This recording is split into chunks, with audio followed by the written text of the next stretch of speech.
За өнөөдрийн манай подкастын зочноор Улсын хурлын гишүүн Тэмээжин гурж оролцуулж байгаа. За тэгвэл өнөөдөр би өөртөө чиний хурлын гишүүний хувьд биш бас бид нар нэг засгийн газар хамтраад ажиллаж исэн хууль зүйн одоо сайд байсан. За тэр үед одоо бас ямар асуудал, ямар шинжилэл яаж хийх гээд бас тэгээд аль нь оноод аль нь бас одоо бүтлгүүтжсэн тухай зарим зүйлийг бас тодруулах гэж байгаа. Тэгвэл өнөөдөр бид энэ подкастыг эхлэх яг энэ өдөр чинь 27 тийм ээ 27-ны өдөр чинь юу байна л да. Үндсэн хуулийн цэцээр сая нэг шийдвэр гарсан. За тэр бол өнөөдөр манай шүүхийн тухай хуулинд байгаа. Монгол улсын дээд шүүхийн ерөнхий шүүгчийг за бүх гишүүдээс бүх гишүүд гэж дээд шүүхийн шүүгчдээс сонгоод тэгээд 1 жилийн хугацаатай томилно гэсэн юм заалт байгаа. Тэгэхээр тэр заалт маань үндсэн хууль зөрчсөн байна гэсэн ийм дүгнэлтийг сая гаргасан юм байна. За энэ талаар одоо манай Тэмээжин сайд бас юу гэж үзэж байгаа. Эндээс эхлэе та. За энэ одоо яг хоёр дахь давтж байгаа нэг үзэгдэл. 2012 оны тухайн үеийн ерөнхийлөгчийн одоо шүүхийн шинтгэл гэдэг бодлогын малгайдаар 4 багц хууль өргөн барьсан. Тэр багц хуулийн дотор шүүхийн тухай хуулийн дотор дээд шүүхийн ерөнхий шүүгчийг 6 жилээр нэг удаа томилох тухай. Цааш нь үргэлжлүүлэн улиран томилдоггүй байх тухай бодлогын одоо шийдэл хуульчлагдсан. 12 он. За тэгээд тэр хууль юун дээр үндэслэж гарсан бэ гэхээр ер нь бол өмнөх үе үеийн ерөнхийлөгчдийн одоо зэвсэг нь шүүх өөрөө болоод байна. Тэр дундаа шүүх бол нэг л удаа томилогддог шүүгчийн хувьд. Гэхдээ дээд шүүхийн ерөнхий шүүгчийг улс төрч ингээд томилж байгаа энэ үйл явдал дахиад томилдог байх юм бол тэр дээд шүүхийн ерөнхий шүүгчээр томилогдсон хүн ч өөрөө энэ одоо албан тушаал дээр би ямар ажил хийх вэ? Хуульд яаж үнж байх вэ? Энэ шударгасыг хэлбэртэхгүй яаж одоо барих вэ? Ер нь шинжилгээ ухаан, хууль зүйн шинжилгээ ухааны талд яаж зогсох вэ гэж нөгөө өөрх нь үлдээх ёстой легээс байна шүү дээ. Тэрийг ботхоо байгаад яг эсэргээрээ за би хэнд илүү таалагдвал хэний төлөө ажиллавал би дараагийнхаа томилгоог авч болж энэ санал дээр дахиж үлдэх үү гэдэг албан тушаалын амтыг дахин томилгооны одоо амтаар баталгаажуулах гэж оролддог ийм үйл явц хавтгаарчээд байсан. Тэгээ манай үндсэн хуульд чинь бас нэг зовлон байсан. Тэрний юу вэ гэхээр үндсэн хуулийн шүүхийн хэсэг буюу дээд шүүх гэсэн хэсэг дотор дээд шүүхийн дэд байгууллага авчирсан. Тэгэхээр ингээд захиргааны байгууллага шиг шүүхүүд чинь ингээд дотроо бас дээд одоо бүх шүүхийг даргалж идэг эсвэл бүх шүүхийг төлөөлж идэг нэг дээд шүүх гэдэг дээд байгууллага байт юм байна. За тэр дээд шүүхийнх нь ерөнхий шүүгч юм бол бүх шүүгчийн дарга юм байна гэдэг ийм нөгөө яг социализмын үеийн дарга шүтсэн тогтолцоо чинь хуулийн байгууллага дотор шүүхийн байгууллага дотор бас ингээд хөвшсөн. Тийм учраас ер нь бол дээд шүүхийн ерөнхий шүүгчийн шүүгч доторх нөлөөлөл шүүгч нарын бие даасан байдлыг хөндлөнгөөс нь орж хэрэг маргааныг шийдэх хувь зайг залдаг, чиглүүлдэг, зааварладаг энэ байдал чинь бол ер нь хавтгаарсан байсан. Тэгээд дээд шүүх бусад анхан шатны шүүх рүү яаж нөлөөлдөг байсан бэ гэхээр одоо захиргааны ялт гэдэг нэрийн дор шийдвэрээ яаж гаргаж байгаа, хурлаа яаж хийж байгаа, ер нь эн чинь зөв юм уу, буруу юм уу гэх мэтлэн нөгөө доод шатныхаа шүүгчдийн үйл ажиллагаа хяндаг болчихсон.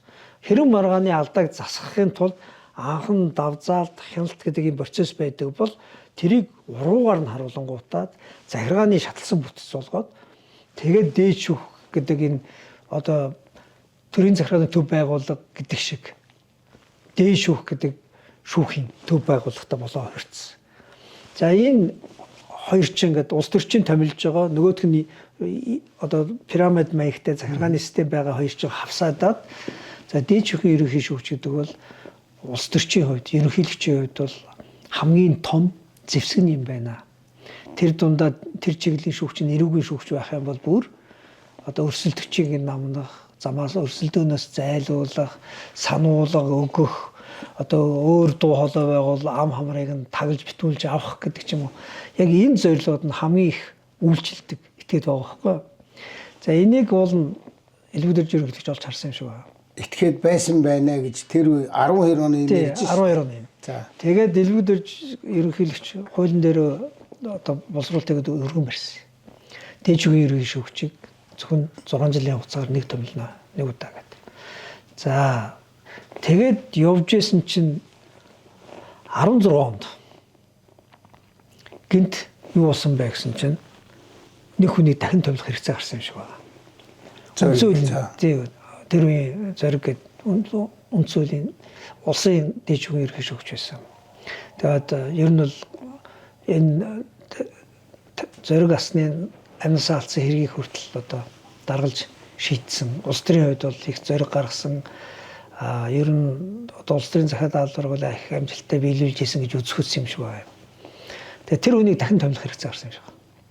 Тэгээ үндсэн хуулийн цэц дээр маргаан усгээд энэ чинь үндсэн хууль зөрчсөн юм шүү гэдэг. Тэгээ хамгийн эмгэнэлтэй нь дээд шүүхийн ерөнхий шүүгчээр томилогдох гэж байгаа хүний эрх ашиг хөндөгдөж байгаа шүү дээ. Ер нь бол. Тэгэд хааваа хин чамаагүй нэг хүнээр одоо мэдээлэл гаргуулаа үндсэн хуулийн цэц дээр маргаан усгуулад яг хөшгөний аргын тохироог нь өөр хүн хийж өгч байгаа л бахал та. Тэгээд үндсэндээ зориг гэдэг дээд шүүхийн ерөнхий шүүгчийг улирын томилуулахын тулд энэ хуулийг хүчинг болгосон. 12 онд ухаандаа бол ер нь энэ шүүх буруу болчиход байгаа юм байна. Тэгэхээр улсын дээд шүүх гэдгийг дээдлийн байгууллага гэж ойлгоод байна. Тэгэхээр энэнийг бол улсын дээд шүүхийн ерөнхий шүүгч бол нэг удаа сонгогдох нь томилогдох нь зөв юм байна гэж үзсэн. Хууль 12 онд батлагдчихсан. За тэгээд 4 жил явсны дараа 16 онд 16 гэдэг чинь зориг тэгэхэд 10 онд томилогдсон байна. 10 онд нэг удаа томилогдсон. 16 онд одоо хугацаанд дуусаад болох ёстой байтал. Тэгээд даалгавар сайн биелүүлдэг гэдгээр нь буцаж томилох гэдэг юм. Албан ёсоор одоо бичиг цаасан дээр үлдээгүй боловч зориг гэдэг хүн томилогдохдоо шүүхийн шинтгэлийг одоо дэмжиж ажиллах. Одоо тэр агуулгаар тэр шүүхийн тухай хуулиуд дээр дээд шүүхийн төлөөлж ороод шүүхийн төлөөлж ороод гэд мэрчнүүд зөндөөс ус. Гэхдээ нөгөө албан тушаалын амт улс төрийн тохироо эрх мэдэлтний одоо нөмөр нөөлөг гэдэг энэ юм чинь хүнийг ер нь бол ингээд эвддэг. Тэгээд ер нь бол би эндээ байж л байх хэвээр. Надгүй бол энэ шүүх байхгүй болно. Ер нь бол би байхгүй бол шүүх тогтоосон таны хэлд алга болно гэдэг л ийм одоо явган яриануудын үр дүнд л одоо улсын хувьд хамгийн чухал байсан нэг үзэл санаанаас ухарсан үйл явдал болсон. За тэгэхээр 10 он томилогдсон хүн 16 онд одоо хугацаанд дуусаад болох байсан чинь одоо тэр хуулийн дээр бол нэг жил нэг удаа сонгоно гэсэн шүү дээ. Тэгээ тэр нэг удаа сонгоно гэдгийг яаж алга болгосон юм? Тэр үед 16 онд үндсэн хуулийн цэц дээр маргаан үсгэд үндсэн хуулийн цэц үндсэн хууль зөрчиж гэнэ гэдэг дүгнэлт гаргаад яг өнөөдрөх шиг процесс.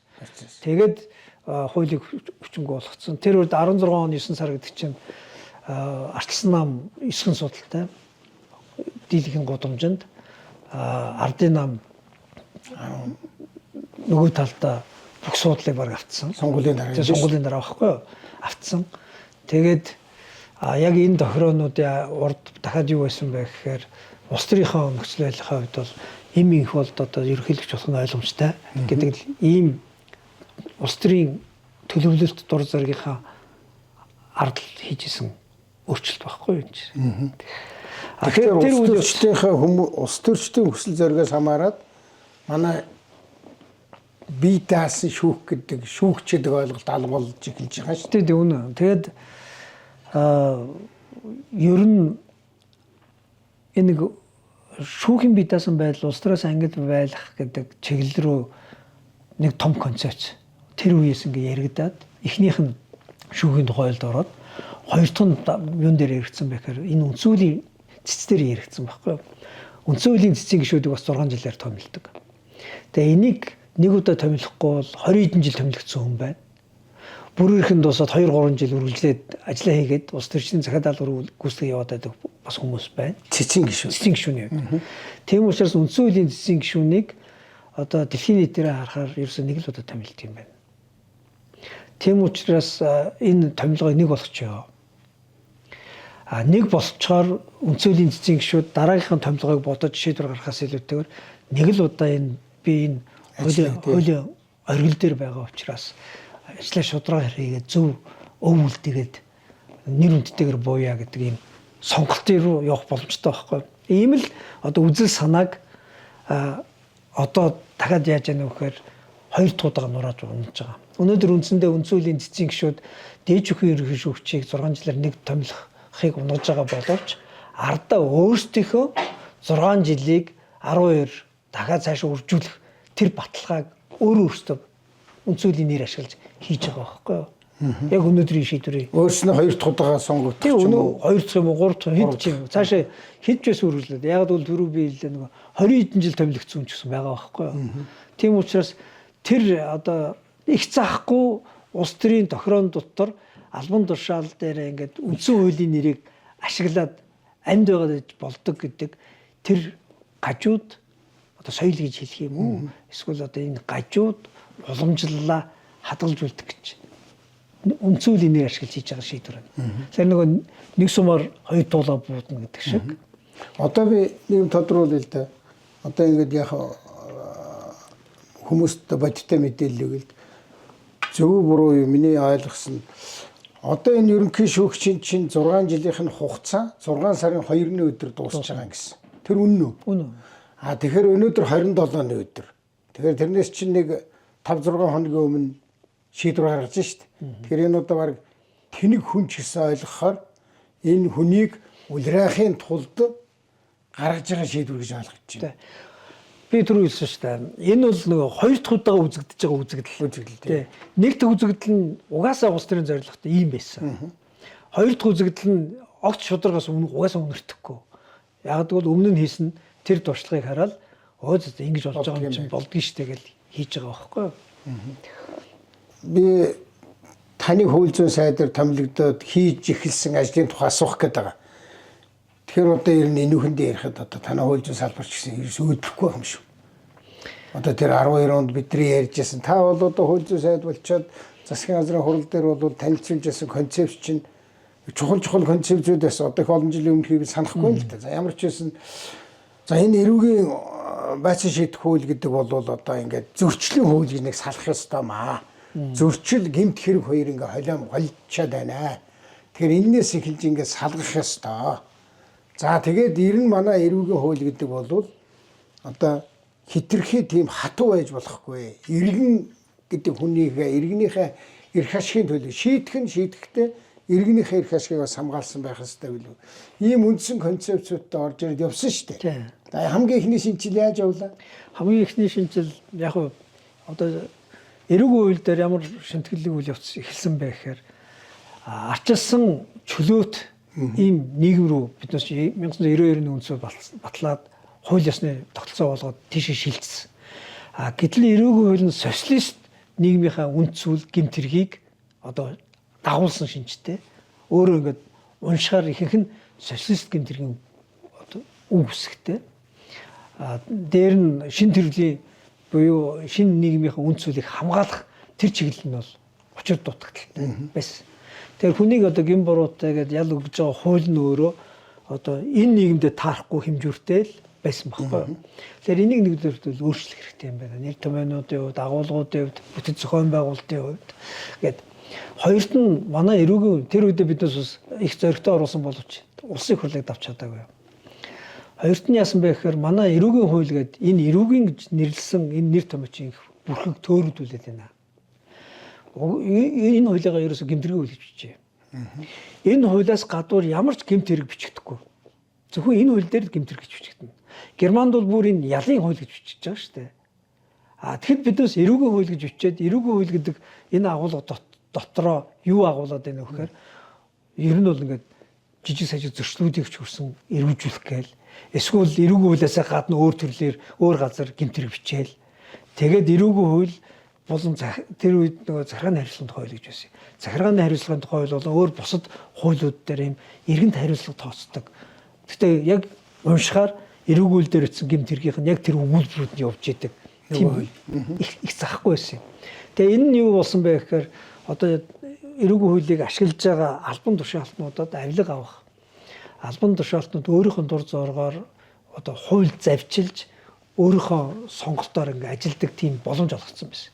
Одоо тухайлбал яг тэр үед би санаж байгаа нэг жишээ болгож ярьж байсан. Боловсролын баримт бичиг хуурамчаар үйлдэх гэдэг. Энд одоо албан баримт бичиг хуурамчаар үйлдэх гэдэг нэг гэмтэргүйж идэг.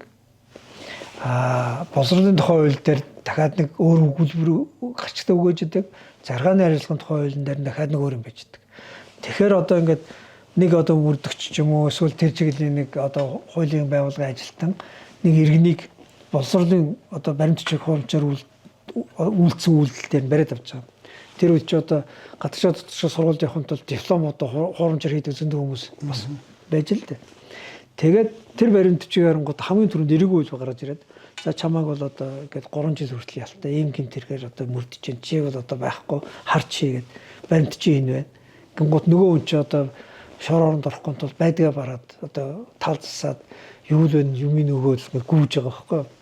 Хэдэн сар ч одоо болд юм бужимж. Тэвнгот сайхан хаашаа өрөхөд яриа их өрөөнд орчгоор эрэрүүгүйл далд хийгээд нөгөө өөр хөл гараад ирээд 50,000 төгрөгөөр торгоо явуулчих байгаа. Энд чи өөрөө юу болж яах вэ гэхээр нөгөө олон толгойтой атгал 60 мангас гэдэг шиг олон гартай хуулийн мангас бүтээчихэж байгаа байхгүй. Ял шийтгэлийн нэг хууль байж идэг, ял шийtгэлдэггүй торгодог нэг хууль байж идэг. Тэнд нь бүр дахиад тэрнээс нь баг торгуултаа дахиад нэг хууль байж идэг. Тэгэд 3 хуулийн дунд ингээд завжлаа сууж байгаа албан тушаалтан бол хүснээрээ тэр хүний эрхийг зөрчиж болно эсвэл хүснээрээ хувийн амьдралаа дийсүүлж болно гэдэг ийм л зарчим. Тэгээ энэ нэг үгүй хийхэд тулд за гэмтэргийг зөвхөн гэмтэргийн хуулийн дээр бичиж. Өөр газар бичихгүй. Өөр газар бичиж байгаа тэр үзэгдэл чинь бол гэмтэр ерөөсөө биш. Давхцуулж яг саяных шиг завчилж хэрэгж болохгүй байх ёстой шүү. Зөрчлийн хууль гэдэг бол зөвхөн одоо санхүүгийн хариуцлага гэдэг торгодог нөгөө захиргааны хариуцлагын хууль дээр байгаа зарим зүйлүүдээ аваад ингээд зөрчлийн хууль болгоё.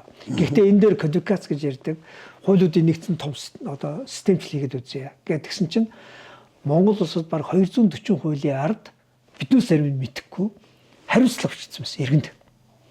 Тэгэхээр нөгөө сая бол одоо мөрдөгч бол 3 хууль бариад тоглож болж байгаа гэсэн чинь одоо мэржлийн хэлтийн байцаагч бол 240 хууль бариад тоглож болох хэмжээний одоо тийм замбраагүй мэдсэн байгаа юм. Тэгэхээр энийг бүгдийг нэгтгэхэд ер нь аль нь байх ёстой байхгүй байх юм гэдэг кодификацийн цэвэрлэгийг нь хийгээд тавья гэдэг. Тэгээд зөрчлийн хуулийг анх ингээд бичсэн чинь их сонин юм гэрсэн.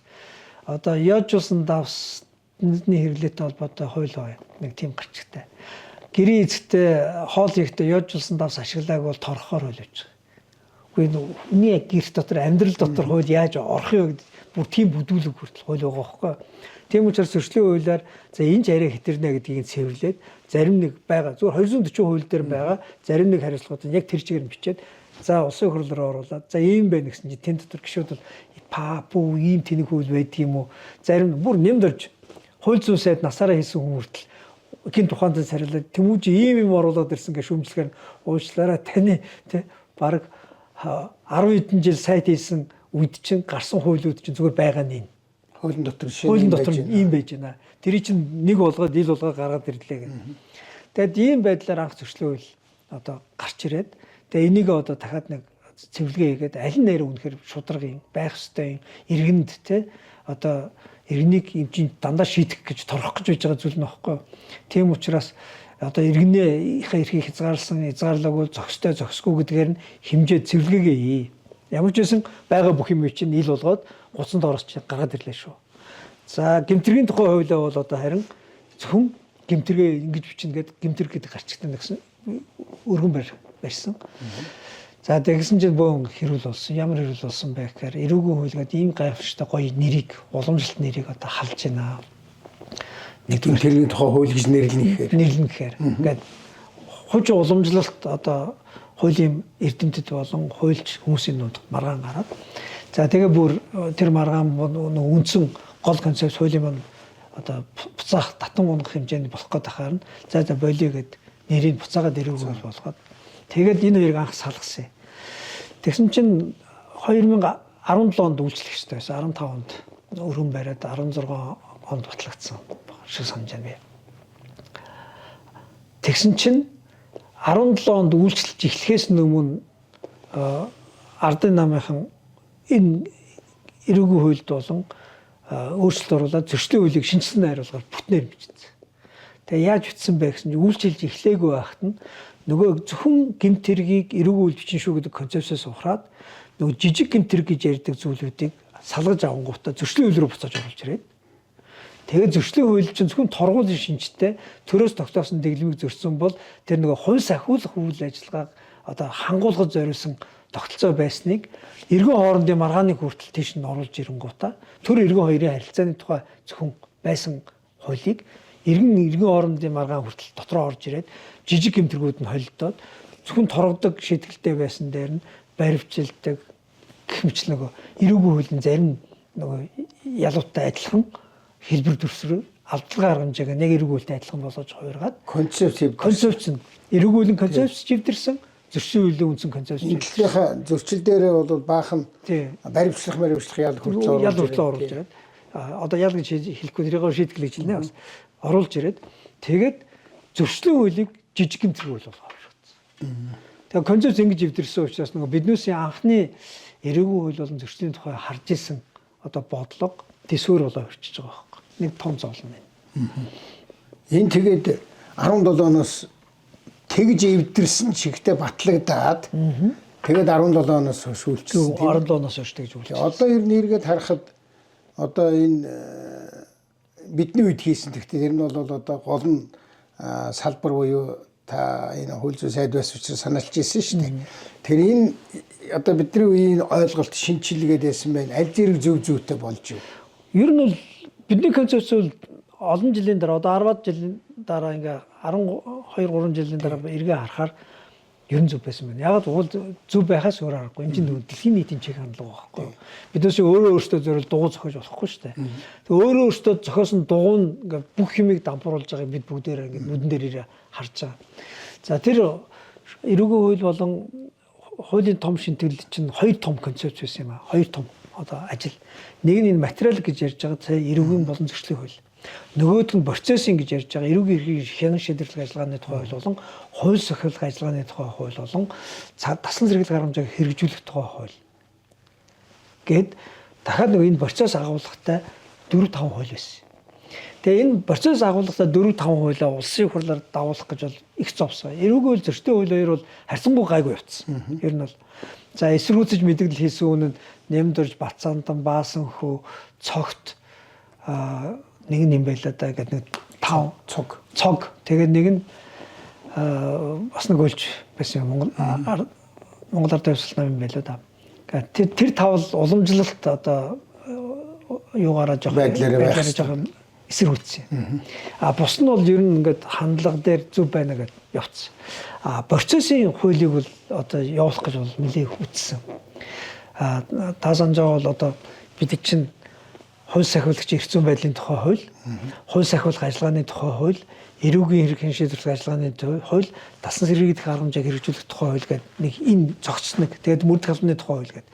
Энийг цогц 5-6 хуулийг өргөн бариад мөрдөх албыг нь одоо улсын хурлыг үнэхээр давуулж чадахгүй зогсоогоод лүндэ жанцын гишүүн ажлын хэсгийн ахлагч нь болонгод хууль сахиулагч эрх зүйн байдлын хуулийг нь унтуулад тэгээд нөгөө хууль сахиулах ажиллагааны хууль болон хэрэг шийдвэрлэх ажиллагааны хууль, дасан зэрэг харамжааг хэрэгжүүлэхтэй холбоотой хууль нь бараг батлагдаад ёсчлоогүй.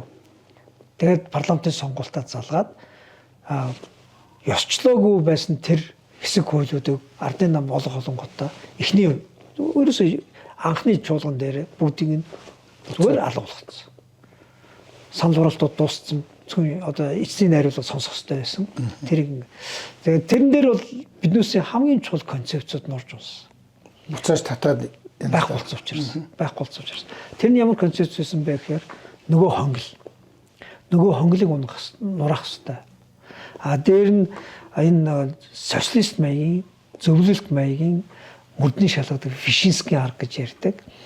Хүн үйл хэрэг нь олдно. Энэ гэмтрийг нотлох хамгийн чухал нотлох баримт бол тэр хүн өөрөө тэр хүнээс мэдүүлэг авахын тулд яаж эрүүдэн шүүгдэж болно, гэр орныг нь сүйтгэж болно, айлган сүрдүүлж болно гэдэг энэ одоо мөрдний шалгадаг социалист арга барил. Цаас нь нотлох баримтан дээр суурилсан одоо хавц тэргийн одоо процесс буюу хавц тэрэг дээр тулгуурсан шүүх ажиллагаа. Өөр нотлох баримтан дээр биш. Тэр халдц дэргийг яадаг вэ гэхээр мөрдөгчд зохиож бичдэг. Зохиол болгож бичдэг. Тэр зохиолыг нь нийтгэл үнэмшилтэйгээр прокурор нь чирж авч авчаад бид хоёр нэг ажил хийж байгааг шүүгчтэйгээ яллагчтайгаа бүгдээр нэг талуулаад тэгээд нөгөө асуудлаа шийддэг нөгөө хонглогдох юм. Тэгээ энийг эвдэх ганц арга зам чинь хууль сахиулгын ажиллагааны тухай хууль байсан. Хэрхэн шийдвэрлэх ажиллагааны тухай хууль байсан. Даслан зэрэглэх харамжаа хэрэгжүүлэх тухайс. Тэнд даслан зэрэглэх харамжаа хэрэгжүүлэх тухай хууль гэж яагаад байгаа юм бэ гэхээр тэр үед одоо ч гэсэн хүчин төгөлдөр байна. Монгол улсад нэг хорж мөрддөг зүйлт маягийн тогтолцоогоо хадгалж хамгаалдаг бүр энүүгээрээ гарч өгөгдсөн хуультай. Сэжигтийн ялагдагчийг байршуулна цагдаа харах. Тийм хуультай. Бүр ингээд мөрдлөгийнх нь философи нь бүхэлдээ юу гэхээр хүнийг яаж игэл хорь. Тэгээ хорж угаад одоо хэргийг нь өөрөөр нь нолох гэж оролдог гэдэг ийм философитой байхгүй. Тэгээ яг энэ хууль чи одоо хүртэл байгаа. Одоо хүртэл үргэлжлэж байгаа юм дээр одоо 2 жилийн өмнө нүүбийн хүний эрхийн одоо байгууллагаас ирээд комиссар ирээд шүүхийн шийдвэргүйгээр ингэж их барилгаа явуулдаг юм байна. Ингэж их одоо хордог юм байна. Бүх хэргийг болж өгвөл зөвхөн хорж байгаа мөрдөх гэж оролддог юм байна. Хорж энэ ажиллаж байгаагаа л их ажиллаа мундаг хийддэг гэдэг дотоод соёлтой юм байна гэж эрүү шүүлтийн бол хамгийн аимшигын одоо үзэгдэл хавтгаарсан юм байна гэж дүгнэлт чинь энэ хуультай холбоотой. Тэгээ энэ хуулийг биднээс тэр үед тасалсан зэрэглэх харамжаа хэрэгжүүлэх гэж хэлээд тагслан зэрэглэх гэдэг чинь гэрээ хорой байж болно. Мөнгө баталгаа гаргаж гадуур байцааж болно те. Тодорхой одоо хөнгөн хэрэгүүдээр болон яг тэр хүнд нь өөрөө зүгээр гэмт хэрэг гэдэг чинь заавал алуурчин байдаггүй.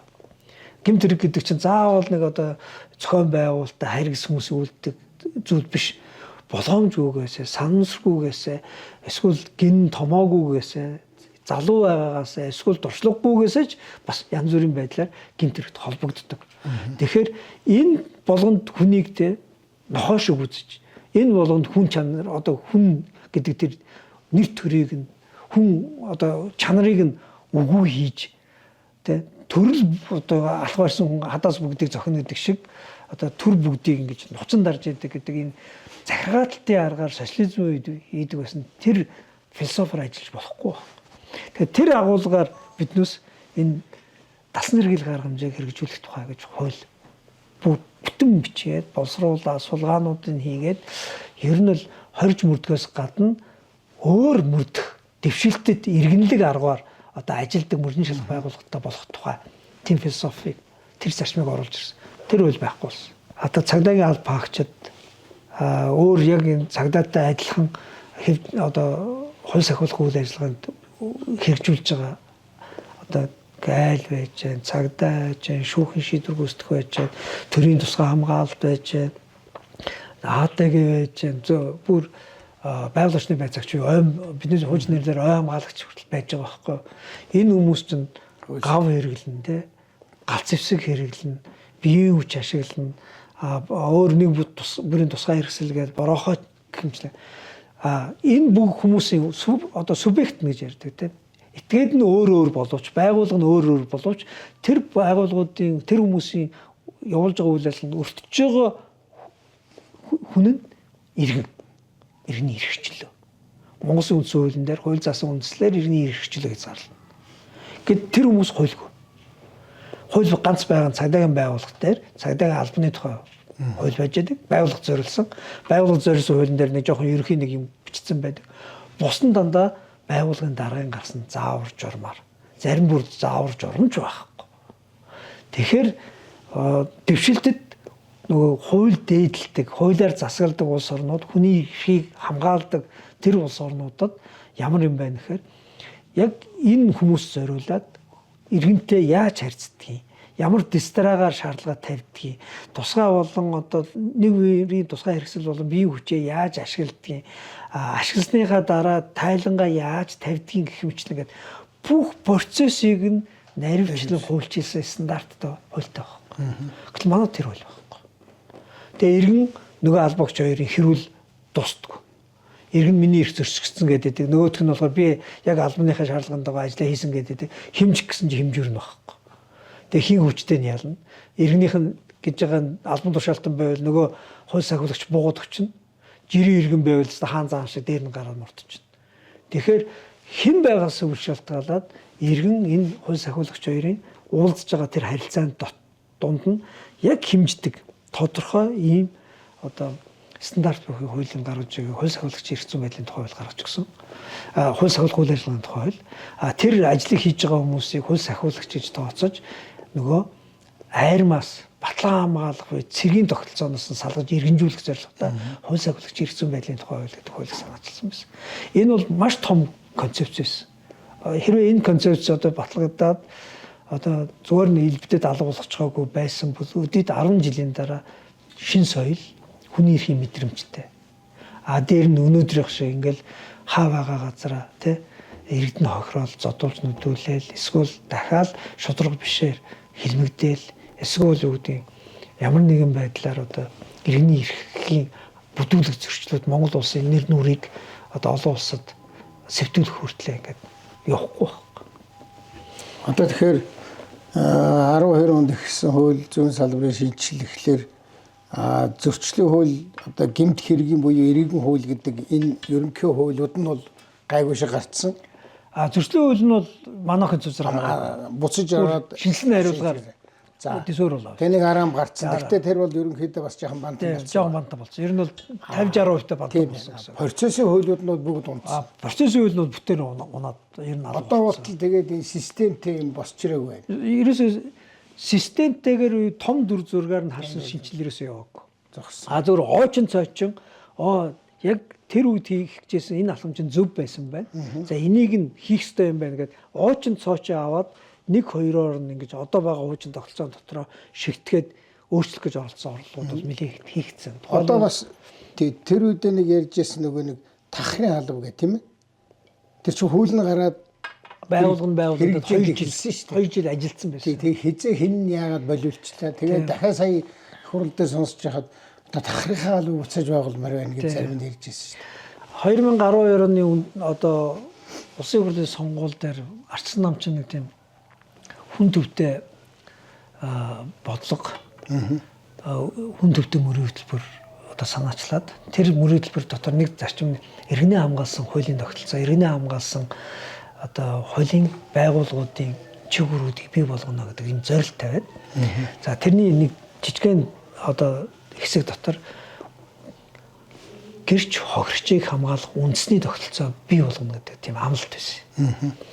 За энэ гэрч хохирчийг хамгаалах үндэсний тогтолцоо гэдэг нь зүгээр дээш тэнгэр харж байгаа ерөөсөө бид шийдэг.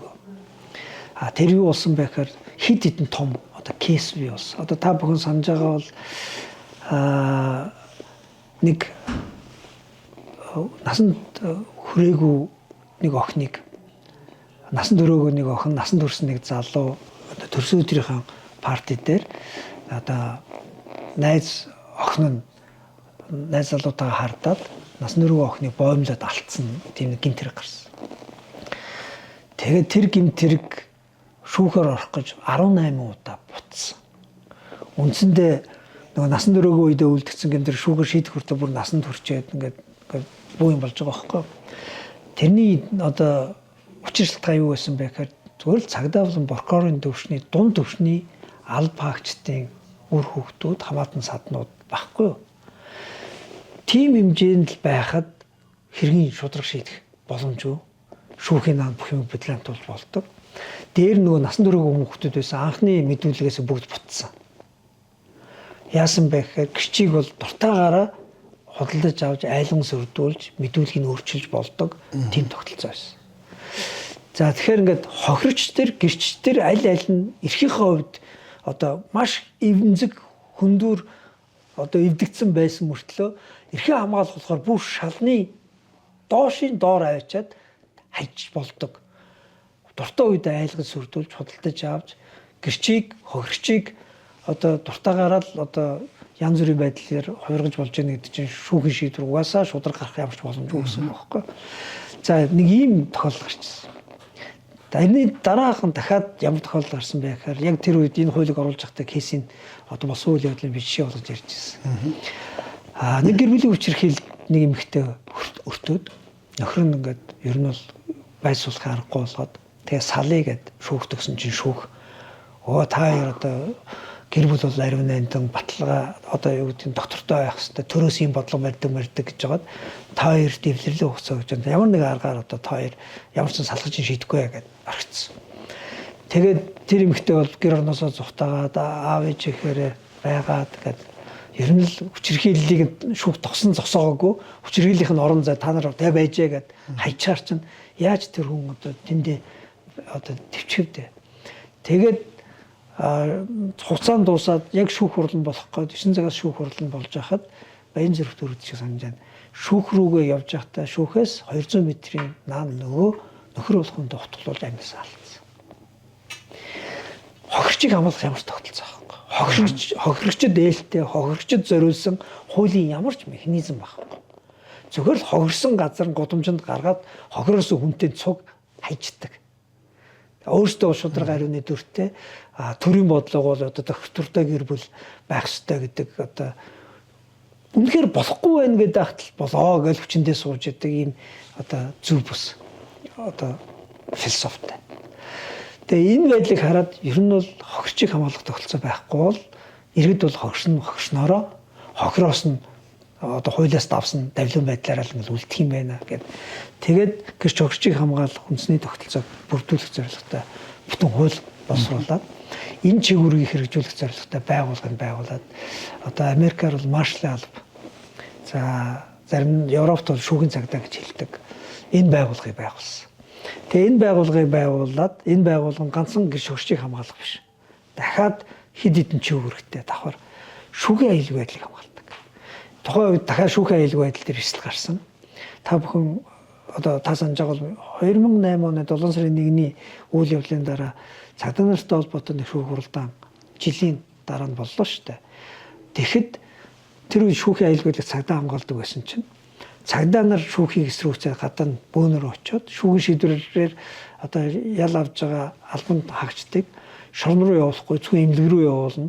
Тэгээд нөгөө шүүхийн аюулгүй байдлыг хангаж байгаа цагдаа нарыг чи цагдаа нарын талд байх уу эсвэл наадуулахын талд байх уу гэдэг хэмжээнд дарамтлаад бодит байдал дээр шүүхийн аюулгүй байдал гэдэг бол 0. Яг энтэй адилхан бас нэг тохиолдол гарсан хадгалан зэлийн хошооны шүүх хуралдаан дээр шүүгчнэр сандлаар шийдвэл зодуулсан.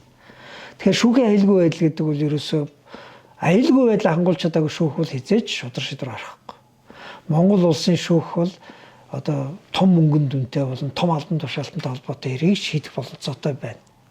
Тэр дундаа цэрэг айрам цагдаатай холбоотой ч асуудлыг шийдэх юм байна. Гэтэл тэдний шүүхийг эсрүүцэх юм бол шүүх нь ерөөсөө хүчтний өмнө хүчгүй гэдэг шиг сул дорой байгаа юм байна. Тэр шүүхийн аюулгүй байдлыг хангах хэрэгтэй гэдэг давхрын одоо давхар гэж нэргүүлснээс тэр үед бол Маршалл албанд шүүхийн аюулгүй байдлыг хангах. Дээр нь шүүхийн дэгийг сахиулах. Дээр нь шүүхээс оргон зайлсан шүүхийг дуудаад байгаа үед нэрэхгүй байгаа гэрчийг болон одоо хариуцагч энтрийг олж тогтоох эрх. Дээр нь шүүхт нотлогоромтоор авсан баримтсэлтийн хадгалт хамгаалтыг хариуцах хяналт тавих. Гэх мэтлэн нөгөө шүүн таслах үйл ажиллагааг хэвэн явуулах, шудрагсыг хангахад зориулсан, дэд бүтцийг бэхжүүлэхэд зориулсан ийм албыг бүтнээр байгуулж гисэн. Тэгээд 2 жил гараа ажилласан. Шүүгийнхэн бол дахраар одоо аюулгүй байдлаа хамгаалуулсны дараа бол итгэл үнэмшил болон тэр аюулгүй байдлын одоо чанар бол маш өндөр болсон. Гэрч хохирчийг хамгаалах тогтолцоо бол үндэсний хэмжээнд бол бэгдсэн. Шүүхээс оргон зайлсан юм уу эсвэл шүүхэд одоо ч гэсэн иргэний нэхэмжил гарахад нэхэмжилгч нь олддгүйгээд маш олон хэрэг замфарж алга болж байгаа. Зургатаар нөгөө хайгаад байгаа юм яриа суугаад байхад нөгөө цагдаа дээр очихоор цагдаа нөгөө тэр хүн олдохгүй байна гэж сууж идэг штэ. Тахар байхад тийм байгаагүй. Гэх мэтлэн их дэвшилттэй яг иргэн зориулсан тогтолцоо байсан. Тэгээ иргэн зориулсан энэ тогтолцоог 2016 оны сонгуулийн дараа нөгөө анхны чуулган дээрээ ардын намынхан ер нь иргэн ээлтэй иргэн зориулсан бүх бодлогыг л хамгийн улаанаар эсэргүүцдэг тийм дотоод соёлтой нам юм уу ямар учиртай мэдэхгүй бүгдийг нь үгүй хийж устгаж алга болгосон. Тэгээд би бол ер нь ардын нам бол иргэнийг байшингийнхаа гадаагаас тавиад өөрсдийнхөө дотор даргаад одоо тавьж байгаа даргаад дээшээ өргөмжилж эрх мэдлэр ингэж баадагнаж эд хөрөнгөөр ингэж малгайлж тэгээд манай даргал одоо тэр дээр мөнхөд бас хүчтэй байвал би доор нь л одоо ажилтай арилгатайгаа байна л гэж боддог систем юм шиг байна л. Одоо нэг асуудал бас шүүхийн зохион байгуулалтын тухай тэр үед яриад тойргийн шүүхийн асуудал гэж гараад тийм ээ. Тийм. Тэгэл одоо энэ бас олон жил болж байна. Бас дахиад нэг хэсэг алга болгоод тэгээ буцаагаал нэг юм бий болсон тийм ээ. Тэр үед бас тойргийн шүүх гэж хэлээгүй юм. Шүүхийн тойрог гэдэг үгээр хэлсэн юм тийм. Ер нь бол Монгол сүнсүүлээр эрхмэл 3 хуваасан, хуульсан, хууль тогтоох, гүйцэтгэх, шүүх гэдэг. За хууль тогтоох одоо байгууллага гэдэг нь энэ хууль тогтоох эрхмэлийг хэрэгжүүлж байгаа улсын их хурл бол сонгуулийн тойргоор сонгогдож гэхдээ ард түмний элчийн үед улсын нийт иргэн улсын эрх ашигыг одоо эрхмэлдэн дээлж ажилладаг. Засгийн газар бол засаг захиргааны нэгжээр Монгол улсыг удирдах өдөр тутмын үйл ажиллагааг эдийн засаг болон соёл олон зүйлүүдээр энэ улс орны өдөр тутмын амьдралыг авч явдаг. Шүүх бол хэргийн ачаал болон одоо үр дүнтэй маргаан шийдвэрлэх тэр ажиллагаагаараа шүүхийн тойрог гэдэг тойргийн шүүх биш. Шүүхийн тойрог гэдэг нэгжээр ажиллах хэрэгтэй. Засаг захиргааны нэгжээр ажиллахаар заримдаа засаг дарга чинь энэ чинь манай нутаг дэвсгэр дээр засаг захиргааны нэгж дээр байгаа учраас миний шүүх гэж андуурах хүртлээр шүүхтэй гэрээ байгуулах хүртлээр тийм одоо андуу ташаалыг зөндөө болж байсан. Социализмын үед угаасаа засаг захиргааны нэгжээр шүүхийг байгуулдаг учраас аймаг дүүрэн нийслэл сум гэдэг манай үндсэн хуулинд ч гэсэн яг энэ үгээрээ бас орцсон. Ер нь бол тэгээд тэрнээсээ болоод нөгөө ачааллаар шүүхийн ачаал Улаанбаатар хот бол хүн ам ихтэй хэрэг төв маргаан их гардаг газардаа шүүхийн ачаал дийлддэг. Хэрэг маргаан багтаа нөгөө газардаа шүүхэн ажилгүй суугаад байдаг. Тэгээд энэ нөгөө шүүхийнхаа ачааллыг чиглэх менежмент хийх боломж байхгүй. Ачаал ихтэй газар нь хэрэг маргаан одоо нөгөө тавчуу хугацаанд шийдэгдэж байгаа учраас чанартай шийдэгддэг. Нөгөө шүүхийн хүртээмж гэдэг энэ ойлголт нь Монгол улсын хувьд бол тэг. Тэгээ энэ байдлыг шийдэхин тулд шүүхийн тойргоор зохион байгуулалт хийх хэрэгтэй юм байна.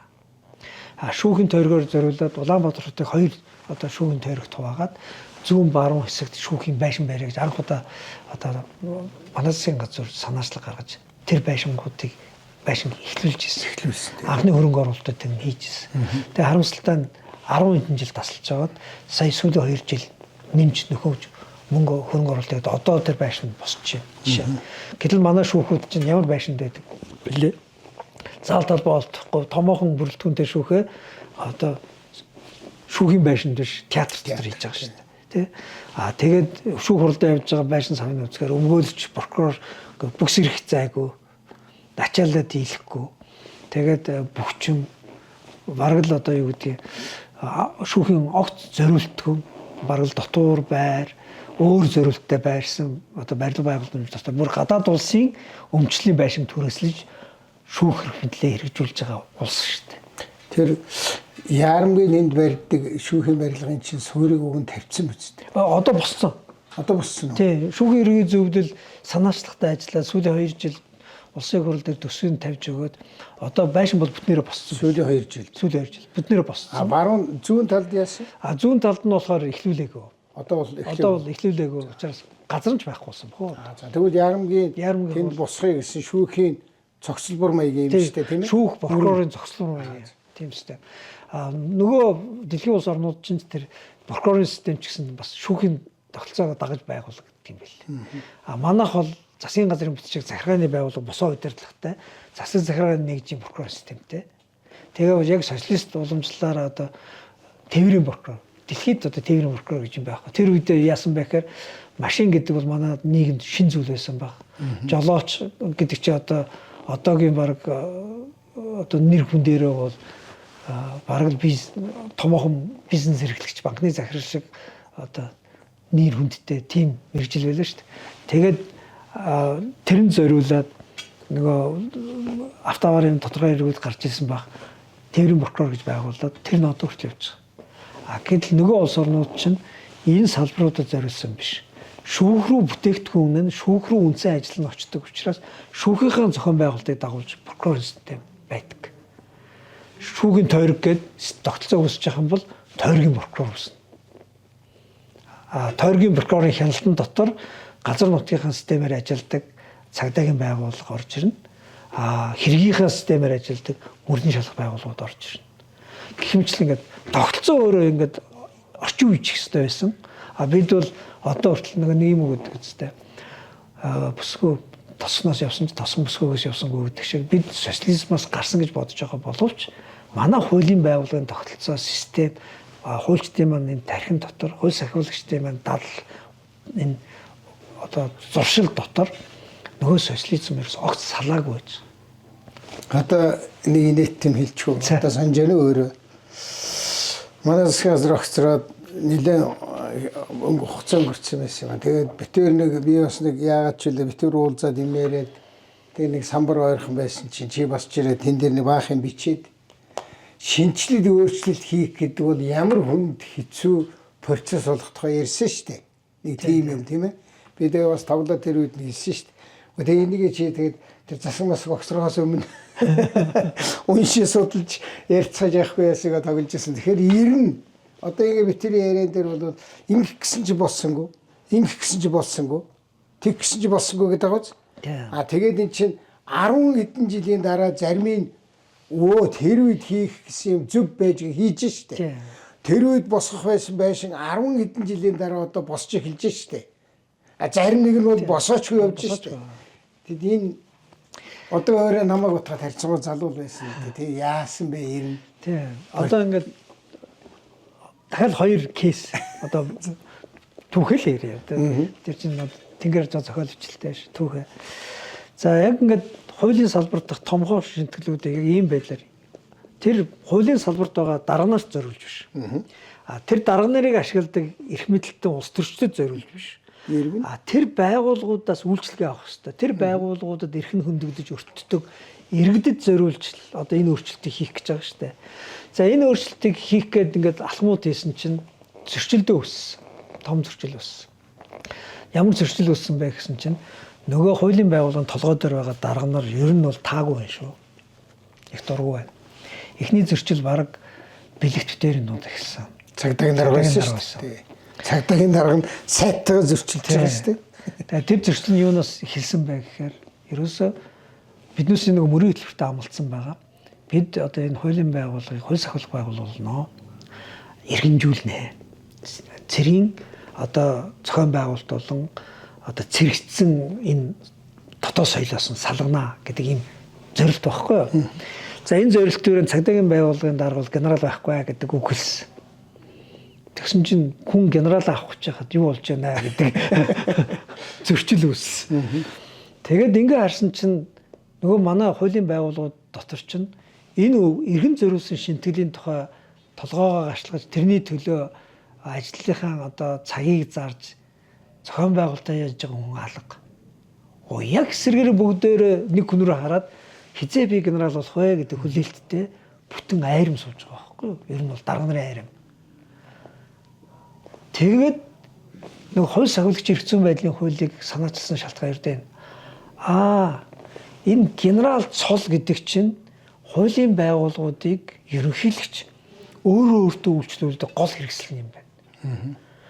Генерал болох хүсэлттэй хүмүүс хуулийн байгууллагын толгоогоор тэхрэшиг өсөрж энэ дээр өгөхгүй бол тэн дээр нь очиод авна гэдэг байдлаар ингээд би тэр мэрэгжлийн эсвэл тэр салбарын тэр чиг үүргийг ийм хэмжээнд сайжруулна гэдэг зорилготой биш. Ерөөсөө л саата мөрц зүгэл авах юмсан гэдэг хувийн мөрөөдөлтөй хүмүүсийн одоо мацдаг шонгом мод болцсон юм байна. За тэгэхээр хууль сахиулагчийн эрх зүйн байдлын тухай хуулийг гаргаад тэн дээр хууль сахиулагчид бол цэргийн цол хэрэглэхгүй гэдэг.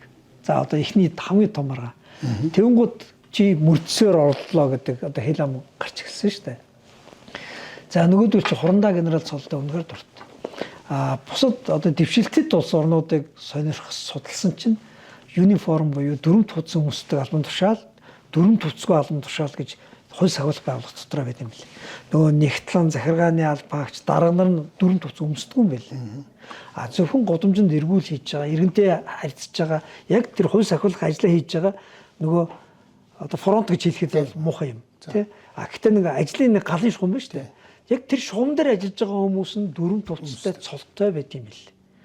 Тэгэхээр тэр хүмүүс нь иргэнд таних тэмдэгтэй, ойлгомжтой, хин гэдэг нь тодорхой асуудал үүсгэхэд хөдөлмөрийн аюулгүй байдлыг одоо шаардлага хангасан хувцастай цусны бүлэг энэ бичээстэй ямар нэгэн одоо юу таагүй нөхцөл байдал үүсгэхэд төрийн тусламж тэр хүн ухаангүй байж болно. Ямар нэгэн мэдээлэл нь байхгүй байхад хувцсан дээр байгаа мэдээллээр нь анган шатны бүх тусламжийг үзүүлэх боломжтой байдаг юм. Тэгээ нөгөө хувцсны шинжилэл явсан. Нөгөө цол зэргийн шинжилэл явсан. Нөгөө энэ хууль сахиулагчийн бүр сургуулийг нь хүртэл нэрийг өөрчилсөн шүү дээ. Бид дотоод зэргийн сургуулийг хууль сахиулсан сургууль хичээл заах арга зүй болон тэн дотор философиг нь хүртэл өөрчлөх гэж оролцсон. За ийм байдлаар ингээд явсан чинь эхний том зөрчил гарсан. Тэр зөрчил нь юу гэхээр нөгөө ерөнхийлөгч статус ко эвдээд байна уу гэдэг үг гарч ирсэн. Ягаад гэвэл нөгөө генерал цолоор өөртөө ёслуулж исэн хүн чинь ёслолдог хүн болгон минийх шүү гэдэг одоо статус коны тухай ойлголттой байсан хүн чинь та нар юу яагаад байна гэдэг ихний жоохон таагүй шүүмж үүссэн. За дахиад нэг кейс. Одоо энэ чинь ингээд бүр том одоо юуны хувьд концепцийн хувьд хууль сахиулагчийн хэрэгцээний байдлын тухай хуулиар та шагналыг бас өөрчилсөн. Одоо гавьяад хуульч гэдэг юм уу эсвэл нэг юм ерөнхийлөгчөөр өгж байгаа шагнал байна шүү дээ. Тэр өөрөө бол биднээсийн одоо хуулийн салбарыг шинжилжсэн концептэд зөрчилдсөн. Хуульчийн хэрэгцээний байдлын тухай хуулиар хуульч гэж бол энэ үнийг хэлнэгээд шүүгч, прокурор, өмгөөлөгч, дээр нь хууль зүйн профессор болон одоо захиргааны буюу хуулийн этгээдийн одоо хуулийн албанд ажиллаж байгаа хуульч. Нэг ийм хэсгийг хуульч гэж үзээд за цагдаа шүүгэн шийдвэр гүйцэтгэх гэмчлэн мөрдөгч, гэмтэрхтэй тэмцэгчийн үүрийг хэрэгжүүлж байгаа бол хэл сургууль сахиулж байгаа олон нийтийн аюулгүй байдлын чиглэлээр ажиллаж байгаа хүмүүсийг хууль сахиулагч гэж нэрлээд тэгээ энэ хоёрын шагналын тогтолцоог бол өөрчлөөд хуульчийг шагнаж болохгүй байна гэдэг тэр концепт рүү явсан. Яг гэвэл нөгөө ардчилсан улс орнуудад чинь төр шүүгчийг шагнавал хараат ус бие даасан байдал алдагдаж байна. Энийг төрийн авилга гэж үзсэн гэд шүүгчнэр өөрсдөө бүр авдаггүй юм байлээ. Тэрийг авахгүй гэж бүр ингээ үндсэн хуулийн хэмжээнд одоо тодтогч хүлээн зөвшөөрсөн байт юм бэл. Гэтэл манайх бол шүүгч нарыг шагнаал одоо прокурорыг шагнаал одоо гавьт хуульч гэх юм. Тэнгүүд прокурорыг гавьт хуульчгийг шагнаж байгаа чинь одоо суур нийгмийнхаа одоо ёс зүй ёс суртахууны хувьд угаасаа зохимжгүй. Энэ өөрөө юу гэдэг нийтийн өмгөөлөл хийж байгаа хүнийг төр надад сайн үйлчлэлээ гэж шагнаж байгаа юм уу? Бүр одоо өмгөөлөгчийг шагнана. Гавьяат хуульч гэдэг. Хувийн өмгөөлөгч, хувь хүн гэрээ байгуулаад төлбөр төлөө өөрийнхөө ишгийг хамгаалах чаас нөгөөт нь төрөөс нэг улс төрчөөс гавьяат хуульчгаа шагналангууд нөгөө хүмүүс чинь энэ юу миний хэрхийг шудраг шийдүүлсэн хүмүүс шүү. Нөгөө шүүхээр би ялагдсан шалтгаан энэ нөхөр чинь угаасаа нөгөө багуу тал байсан байж тээ. Ийм албан ёсны хуулийн тогтолцоо үндсэн хуулийн дэг журмыг эвдэхэд хүрдэг учраас тэр улс орнуудад гавьяат хуульч гэж цол угаасаа байхгүй шүүгч болон хуульчдыг угаасаа төр шагнахыг одоо үндсэн хуулийн бус гэж үзэж байгаа. Хууль сахиулагчид хуульчийн гавьяат хуульч гэдэг шагнал өгж болохгүй одоо ч өгөөл байна л да. Яасан гэхээр эрүүгүүлэн дээр хуульч нэрийг хууль бусаар ашиглавал гэмт хэрэг өвчтсөн. Энэ хүмүүс хуульч биш. Хууль сахиулагчд. Хууль сахиулагчдад гавьяат хуульч гэж цол төр өгж гэнэ гэдэг чинь өөрөө тэр гэмтрийг өөрөө үлдэж гин гэсэн үг байхгүй. Дахиад биднээс энэ тухай бодох хэрэгтэй. Хууль сахиулагчийн хэрэгцээний байдлын тухай хуулийн дээр биднээс яг арчилсан энэ хүний эрхийг эрхэмлдэг мэрэгжлийн одоо хууль сахиулагч нартай байдаг улсуудын шагналын тогтолцоог бий болгосон. Тэрний юу байсан гэхээр хууль сахиулагч бол одоо цолын төлөө өрсөлдөггүй. Цол гэдэг бол офицер цол байна. Офицерын бус бүрэлдэхүүн байна. Офицер гэдэг нь дээд боловсролтой хууль сахиулагч л гэсэн үг. Тэгснээс тэр дарга гэсэн үг юусоо биш. Тэгээд дахиад нэг зарчим нь юу вэ гэхээр хууль сахиулагч 1 2 3 4 5 гэдэг одоо одон тэмдгийн тухай ирсэн. За хууль сахиулагч 1 гэдэг бол хууль сахиулагч чиглэлээр нэг 4 жил юм уу 5 жил ажилласан хүнд өгнө. Манайхан ч одоо ажилласан жилээрээ цол авах гэж ярьдаг шүү дээ. Тийм биш. Тэр тэмдгийг авна. Хууль сахиулагч 1 гэдэг тэмдэг авал цалингийнхаа 20-30%-ийг шууд нэмж авна. Ялах тэмдэг юм байна шүү. Ялах тэмдэг. Илүү туршлагатай хангалттай маягийн систем биш. Илүү туршлагатай, илүү хариуцлагатай олон жил ажилласан гэдэг хүний тэмдэг. Ард нь байгаа баталгаа нь эдийн засгийн баталгаа. одоо цалин авдаг байсан бол цалингийнхаа 20-30%-аар шууд нэмэгдэнэ гэсэн. Хууль сахиулагч 2 нэг 7-8 жилийн ажлын туршлага. Тэгвэл дахиад цалин төдийгөр нэмэгдэнэ. Хууль сахиулагч 3 нэг 9 жилийн 10 жилийн одоо туршлага. Тэгвэл дахиад цалин төдийгөр нэмэгдэнэ. Хууль сахиулагч 4 5 гингод за энэ бол 15 жилийн туршлагатай 15 жил хуулийн сахиулах байгууллагад ажиллана гэдэг чинь илүү шударга ажиллаж байгаа гэсэн үг, илүү туршлагатай гэсэн үг те, илүү доктортой гэсэн үг. Тэгэхээр тэр энэ тэмдэг авж байгаа нь би дарга болно гэсэн үг биш. Би эргүүлийнхэн цагдаа мэрэгжлийн төвшөнд хийдэг хүн. 15 жил хийж гэн. Гэхдээ миний цалин одоо бараг даргаасаа илүү өндөр. Ягаад гэвэл би 15 жил шударга байсан, 15 жил хариуцлагатай ажилласан, 15 жил мэрэгжлийн дагуу хүний эрхийн төлөө иргэндээ үйлчилсэн. Тийм учраас миний цалин бол одоо анх орж ирж байгаа хүнээс тэд илүү гэдэг. За нэг юм шагналын тухай. Дараа нь дахиад нэг шагнал байсан. Тэр нь болохоор хууль сахиулагчийн гавья гэж. Одоо хүний амь аварсан, том хэрэг илрүүлсэн, хүн нөхцөлд одоо ажиллаад гавья байгуулсан хүмүүст өгдөг. Тэрийг бол хэдийг авч болно тэр хүн. Тэр хууль сахиулагчийн гавья гэдэг тэмдэг цалингийн 30% дахиад. Гавья байгуулах юмсан, хүний амь аврах юмсан, мэржлийнхээ үйл ажиллагаа мэржлийн юм шиг хийчих юмсан гэж тэм зорилготой гарна гэсэн үг. Магадгүй хийсэн гавья болгоноор 5 гавьяг ч авч болно. Хууль сахиулагчийн 4 гэдэг тэмдэгтээ 5 гавьяаны тэмдэгтээ хүний цалин бол юу? Бараг цагдаагийн ерхий газрын даргаас илүү том цалинтай болох тухайр байхгүй. За ийм тогтолцоог бид шагнал урамшууллын системд хийсэн. Тэгсэн дахиад нөгөө ерөнхийлөгчийн зүгээс одоо юу гэдэг алга ташуулдаг шагналын тогтолцоо өөрөө эвдэрж байгаа байхгүй. Хүнийг өөртөө уяатай байдаг байлгасан тогтолцоо өөрөө эвдэрж байгаа. Тэгээ энэ хоёр бол ер нь бол статус кво руу жоохон халтсан баг. За дээр нь дахиад нэг том зөрчил гарсан. Тэр хоёр дахиад нэг том зөрчил байсан. Тэр нь процессын үйлтэй холбоотой. Яасан бэ гэхээр нөгөө байгуулсан дахрын алба шүү дээ. Тэр дахрын албатанда бид хэрэг хийн шийдвэрлэх ажиллагааны эсрэг гэмтрийг мөрдүүлнэ гэлцсэн. Хэрэг хийн шийдвэрлэх ажиллагааны эсрэг гэмтэр гэдэг чинь шүүгч, прокурор, мөрдөгч, АТГ-ийн мөрдөгч, гэх цагдаагийн мөрдөгч гэх мэтлэн энэ гэмтэрэгтэй тэмцдэг байгууллагын албаагчдын хийдэг гэмтэргийг тэднэрт биш дахарт өөр гэрч өгчийг хамгаалдаг, шүүхийн аюулгүй байдлыг хангадаг, шүүн таслах үйл ажиллагааны хэвийн нөхцөлийг одоо хэрэгжүүлдэг байгууллагт өгнөөгөө хэлсэн чинь тэднэр биднүүсийн толгой дээр ийм байгууллагыг байгуулсан. Одоо тэднэртээ их мөлөх гэж байгаа юм байна шүү дээ гэд дахрыг яаж татан буулгах уу гэдэг чиглэлээр ажиллаж эхэлсэн. Одоо надад ч бол нөгөө хуучин байсан прокурорын дэргэдэх мөрдөн маягийн функцийг тийш тахардаг гэж байгаа юм. Прокурорын дэргэдэх мөрдөн бол хэрэг хийн шийдвэрлэх ажиллагааны эсрэг гэмтэр мөрддөг байсан. Тусгай субъект ингээд шүүгч, прокурор гэдэг тэр субъектүүдийн автоварын эргийг ч гэсэн мөрддөг байгуулга байсан байхгүй юу?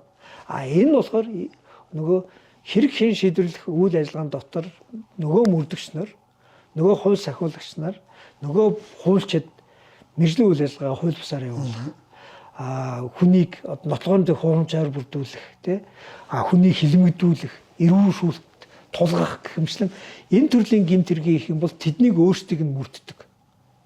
Тэднэрт хариуцлага тооцоолохоор шүүх рүү одоо ажиллагаа явуулдаг.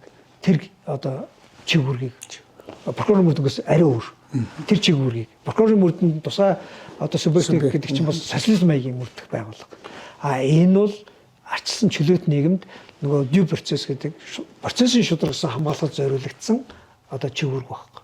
За энийг байгуулна гэж хэлсэн чинь дахрыг татан буулгана гэдэг аянд тэд нэгдсэн. За дахиад нэг хамгийн том аюултай одоо санаачлагыг бид эрүүгийн хэрэг шийдвэрлэх ажиллагааны хуулинд хийсэн. Тэр нь юу байсан гэхээр Европын аюулгүй байдлын одоо зөвлөмж болон гадны экспертүүдийн нэг чухал юм тэр үедээ яригдсан юм юу гэхээр ер нь л танах одоо нууц мөрдөн шалгах гэж ярьдаг соёл хүндрэлтэн бол шүүхийн одоо зөвшөөрлөлтөй мөрдөн шалгах ажиллагаа гэж бас хэлдэг. Танах бол гүйцэтгэх ажил гэж нэрлээд энэ дотроо ингээд янз бүрийн холиод сүүлдээ энэ нь яг гүйцэтгэх ажил гэдэг нэрийн дор шүүхэд одоо нотлохоорд бүрдүүлж өгдөг юм уу? Эсвэл улс төрчдөд одоо юу гэдэг улс төрийн давуу байдал олохын тулд хувийн мэдээлэл цуглуулж өгдөг юм, өрсөлдөгчийг эндээ намлахад тусалдаг юм. Нэг тийм одоо хуулиас гадуур хэрэглэгддэг хэрэгсэл болгоцсон нэг юм юу байна аа. Энэ гүйцэтгэх ажлын тухай хууль гэдэг дэлхийд байхгүй хууль. За энэ нэг зохицуулалтыг сайжруулаач ээ. Хүний эрхийн тал руу нь явуулаач ээ. Энэ төрлийн зөвшөөрлийг прокурор биш шүүх өгдөг болооч ээ. Гэх мэт ийм зүйлүүд байсан.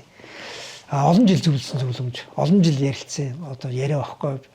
Манай хүний эрхийн үндэсний комиссийн олон удаагийн дүгнэлтэн дотор байнгын гарч ирдэг бас одоо санаа.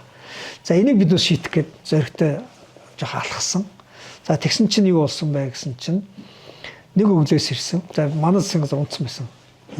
Сайхан бэлгийн засгийн газар байсан. Гэхдээ өргөн барьсан хууль маань бол улсын хурлаар хилцэгдээ ингээд явж исэн.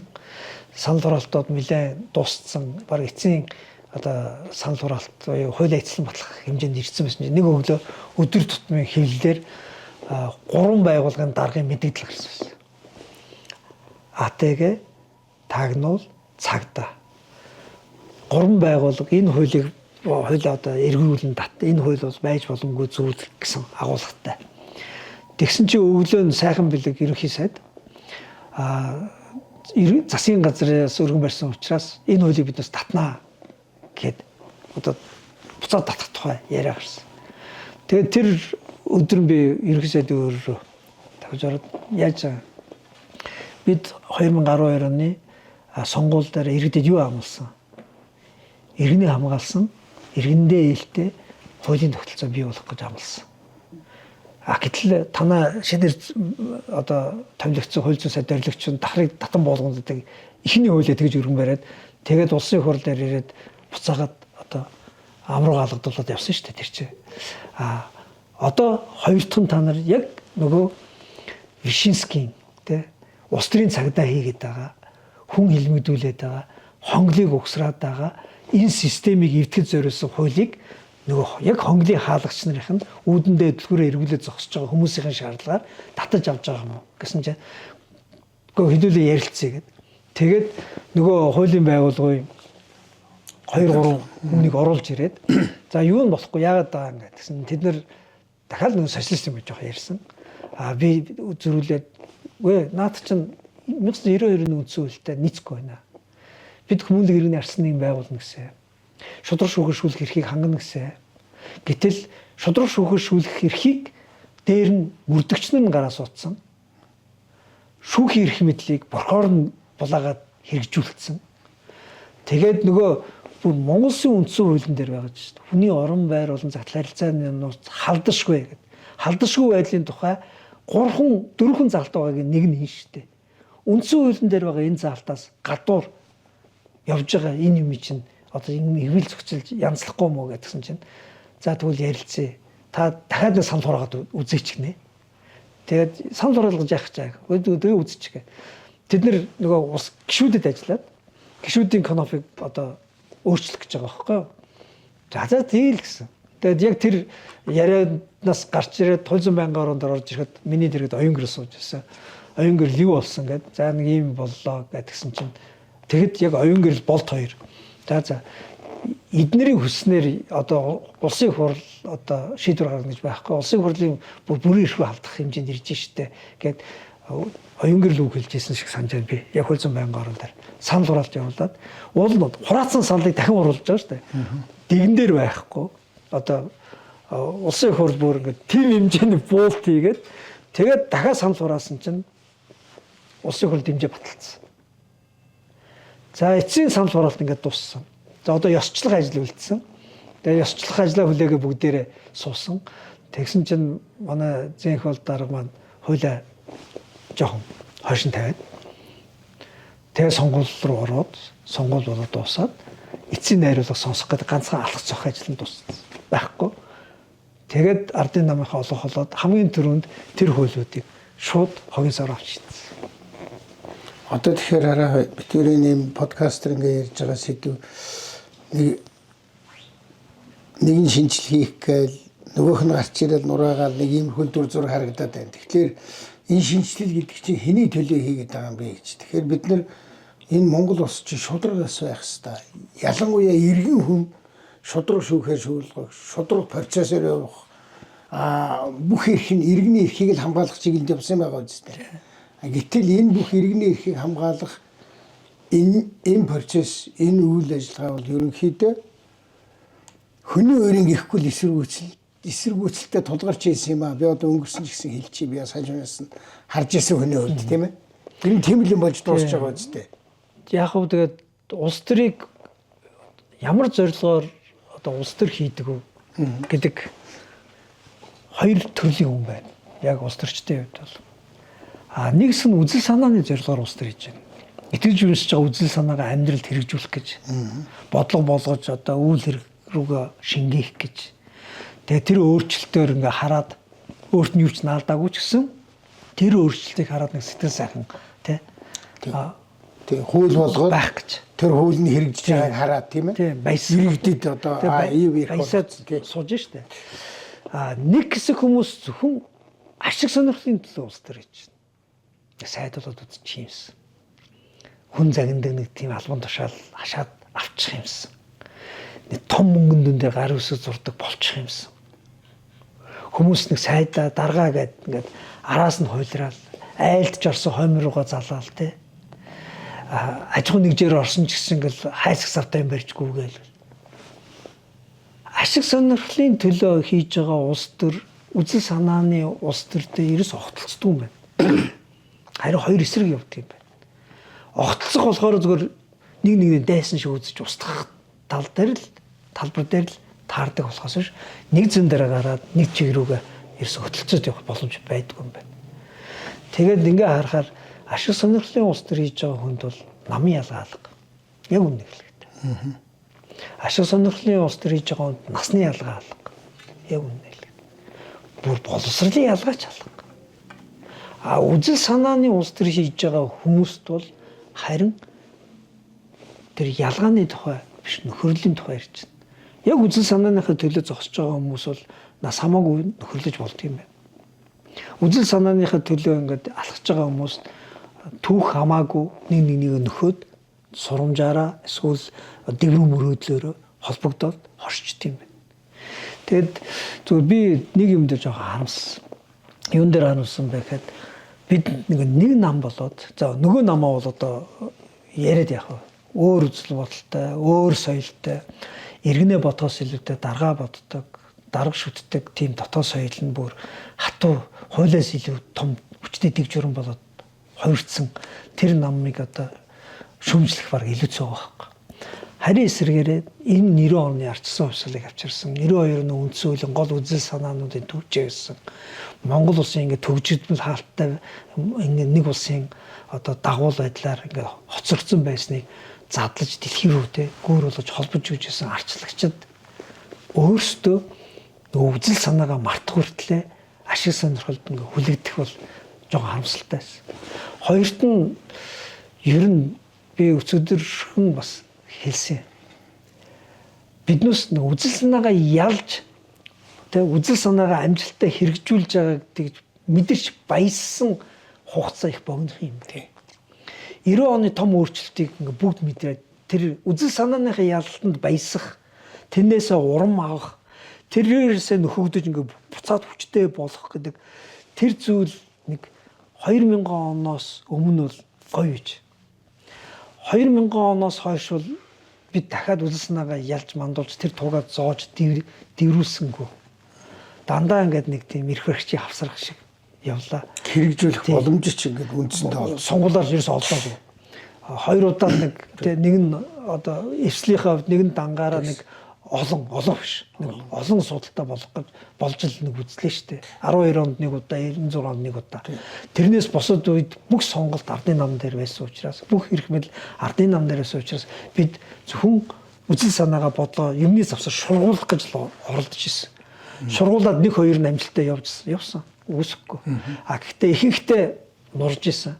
Тийм учраас нөгөө үзэл санаагаараа ялаад үзэл санаагаа одоо хэрэгжүүлээд авсан тэр нөгөө баяслаад дахиж мэдрээгүй ингээ харсан чинь бүтэн 3 үе ороод ирцээд. 12 жилээр бодоход 3 үе ороод ирчих жоох баг. Энэ 3 үе чинь ялтын амтыг зөвхөн эрх мэдлийн амт гэж хараад байна. Албан тушаалын амт гэж хараад байна. Энийний ард бүр том нь ялж болно, ялаад юу хийх вэ? Албан тушаал дээр очиж болно. Албан тушаал дээрээс ямар бодлого гарах вэ гэдгээ одоо бодож, чанаж, өөртөө ингэж бүр одоо итгэж, хүч оруулж гарч ирдэг нь цөөхөн болчих. Тэгээ энэ цөөхөн болсноос болоод бид нөгөө намынхаа нөхдөд итгэхгүй нэрсэн. Хинд итгээд байна вөхөр гэд нөгөө өрсөлдөгч их хэрэгч рүүгээ хараад тэднэрт илүү итгэх хэвээр. Тэднэрт илүү ингээд найдах маягтай. Тэдний төлөвлөсөн эсвэл тэдний зурж байгаа зураг эсвэл тэдний ярьж байгаа яриан дотор би авчиулагчвал болчих гээд байгаа юм биш үү гэж баг нөгөө ялах өрсөлдөөн биш ялагчийн хажууд байх ёстой гэдэг өрсөлдөөнөр үг уралдах маягтай болж хувирсан байна гэж би харсан.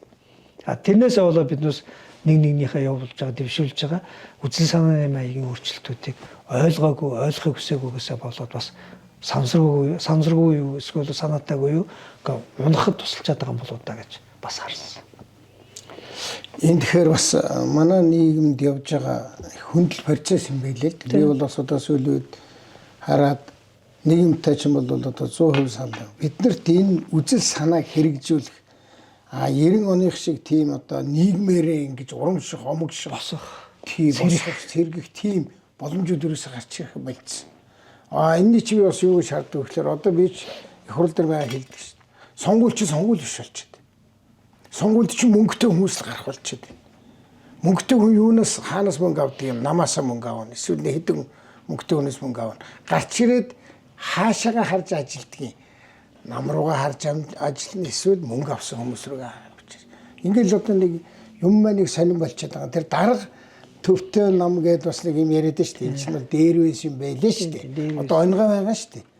Дээр үед чинь бас Баатар Маатар тэр социализмын үеийн цол хэрэгэмчин бол бас хөдөлмөрлөж авч ирсэн шүү дээ. Тийм ээ? Одоо хөдөлмөрийн Баатар гэдэг юм чи. Одоо яагаад капитализм үед байгааг ойлгохгүй байна. За тэр нь ч яг. Одоо ингээ хүрээд ирлээ. Тэнийг айлд нэг хөдөлмөрийн Баатар ороод ирсэн. Хаста мундаг Баатар маань ороод ирлээ. Наад цаана гэлээ суужсэн. Тэгсэн чинь гинтхэн хойноос сумын дарга нь ороод ирсэн. Тэгсэн манай нөхөр цочоод ингээ харж байгаад одоо юм яаж ирэн бэлэх үү гэдэг чинь эднээс харж ирсэн. Хөш Баатар доош дарга дэше гэж. Одоо манайх чинь нэг ийм л юм боллоо шүү дээ. Одоо ерөөсөө энэ бол бас нэг тийм одоо бас биднэртэй л холбоотой байх. Бид нар одоо 30 жилийн арчил ялаад юу хийсэн гэдэг юу ялсан байхгүй болчиход байна шүү дээ. Анхны тэр юм бол ялсан. 90 оны одоо тэр сонголт бол үнэхээр бас үндсэн хууль мөөлд за мэдээж жижиг сайжиг алдаа дутагдлагаас ялсан. Тэрнээс хойш байхгүй. Бидэд ер нь ингээд нийгэм шинжилж өөрчлөгдөх үнд зүйлийнхаа хувьд, амьдрах хэм маягийнхаа хувьд, дадал зуршил соёлынхаа хувьд ингээд нэг тийм том шилжилт хийхэд нэг юм байдаг. Хуучин тэр нийгмийнхаа нэр томьёо, агуулгуудыг тээж байгаа үг үсгийг бас гээж өөрчилж хаях хэрэгтэй юм байна. Эднээс одоо ингээд биднээс хийж чадаагүй ингээд бүгд толгой дотроо дахиад хадаад суудсан намын дарга. Нөгөө арчилсан улс оронд чинь нөгөө чөлөөт нийгэмд чинь намын лидер л гэж байна. Дарга биш. Лидер гэдэг бол урдаа байгаа сорилт бэрхшээл хүндрэлийг мэс зүсгчиг зүсч хаглаж өөрчлөхөд зориулсан лидер. Манайхан бол дарга гэдэг нөгөө хуучин социализмын дарга авц. Дарга гэдэг бол тий асуудлыг шийдэгч биш ардаа байгаа хүмүүсийг захирч тий даргалж зандчихл үүрэгтэй хүн байгаа байхгүй.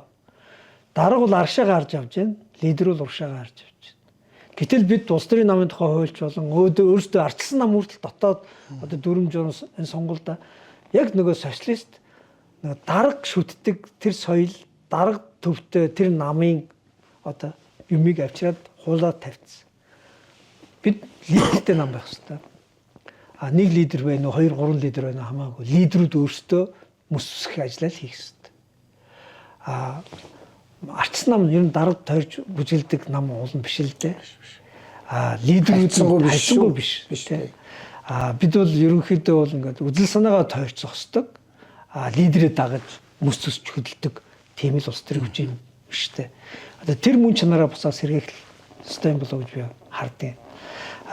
Дахиад нэг юм нь биднээсээ энэ дарга шүтдэг соёл дахиад юу болчих вэ гэхээр хуучин бол нэг өдөр тэгш нэг дарга шүтдэг байсан. 92-ны үндсөөлбөрийн дараа бид 3 дарга шүтдэг болсон. Тэг тэрийн 3 өндөрлөг гэж гоё нэрлэн дэрийг. Тэргээ ингээ хурам найр, наадам, цэнгүү бүр улсын хурлын чуулганы тахим төрөл гурван ингээ үрж тавьж байгаад нөгөө яг цагаан сарын цагаан хэдээний ард судаг 3 хүн шиг гурван тавиад сууж байгаа байхгүй. Тэгээд нийгэмчдэр, олон нийтэнчдэр одоо улс төрчтөнчдэр ингээд яг тэр юугаар ингээд сэтгээд тэрэн 3 өндөрлөг 3 дарга. Тэгээ 1 2 3 гэдээ дугаарлцсан. Гэтэл ардчилсан нийгэмд дарга шүтдэг биш тогтолцоогоо системээ процесс тэр процесс дотор амьлж байгаа үндсүүл зарчмаар шүтчих хэрэгтэй шүү дээ. Тэгээ ямар сайндаа ингээд одоо би жижигхэн хитрхи жижигхэн гэж хүмүүс харагдах боловч нөгөө суураараа нөгөө нэр томьёог нь бэлэгдлийг нь дүрсийг нь өөрчлөхгүйгээр нөгөө салахгүй байгаа социализмоос бид салж чадахгүй. Ядаж ингээд суулганы тагмаас дээр санал суудлын буулгах хэрэгтэй байна. Нэршлүүдийг нь өөрчлөх хэрэгтэй байна. Төрийн 3 өндөрлөг гэдэг үндсэн хуулийн ойлголт ерөөсөй байхгүй. Манайхан ч одоо юм юмыг гойчилж, бэлэгдэж ингээд одоо гангалж ярих дуртай юм. Үндсэн хуулиар нь эцэг хүлгээл хэлэх юм те. Дарга нараа ингээл ямар ч гоё. Парламентын гишүүн гэдэг чинь ард түмний элч.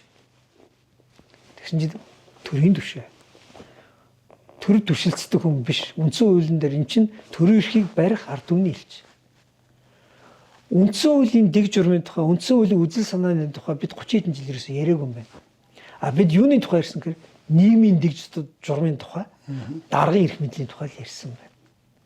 Тэгэхээр ингээд ер нь ярианы сэдв, сэтгэлгээний хандлага, асуудлыг харж байгаа өнцөг гэх мэтлэн энэ олон зүйлдээ бид шилжилтээ бүр хийж чадсангүй. Шилжилтээ.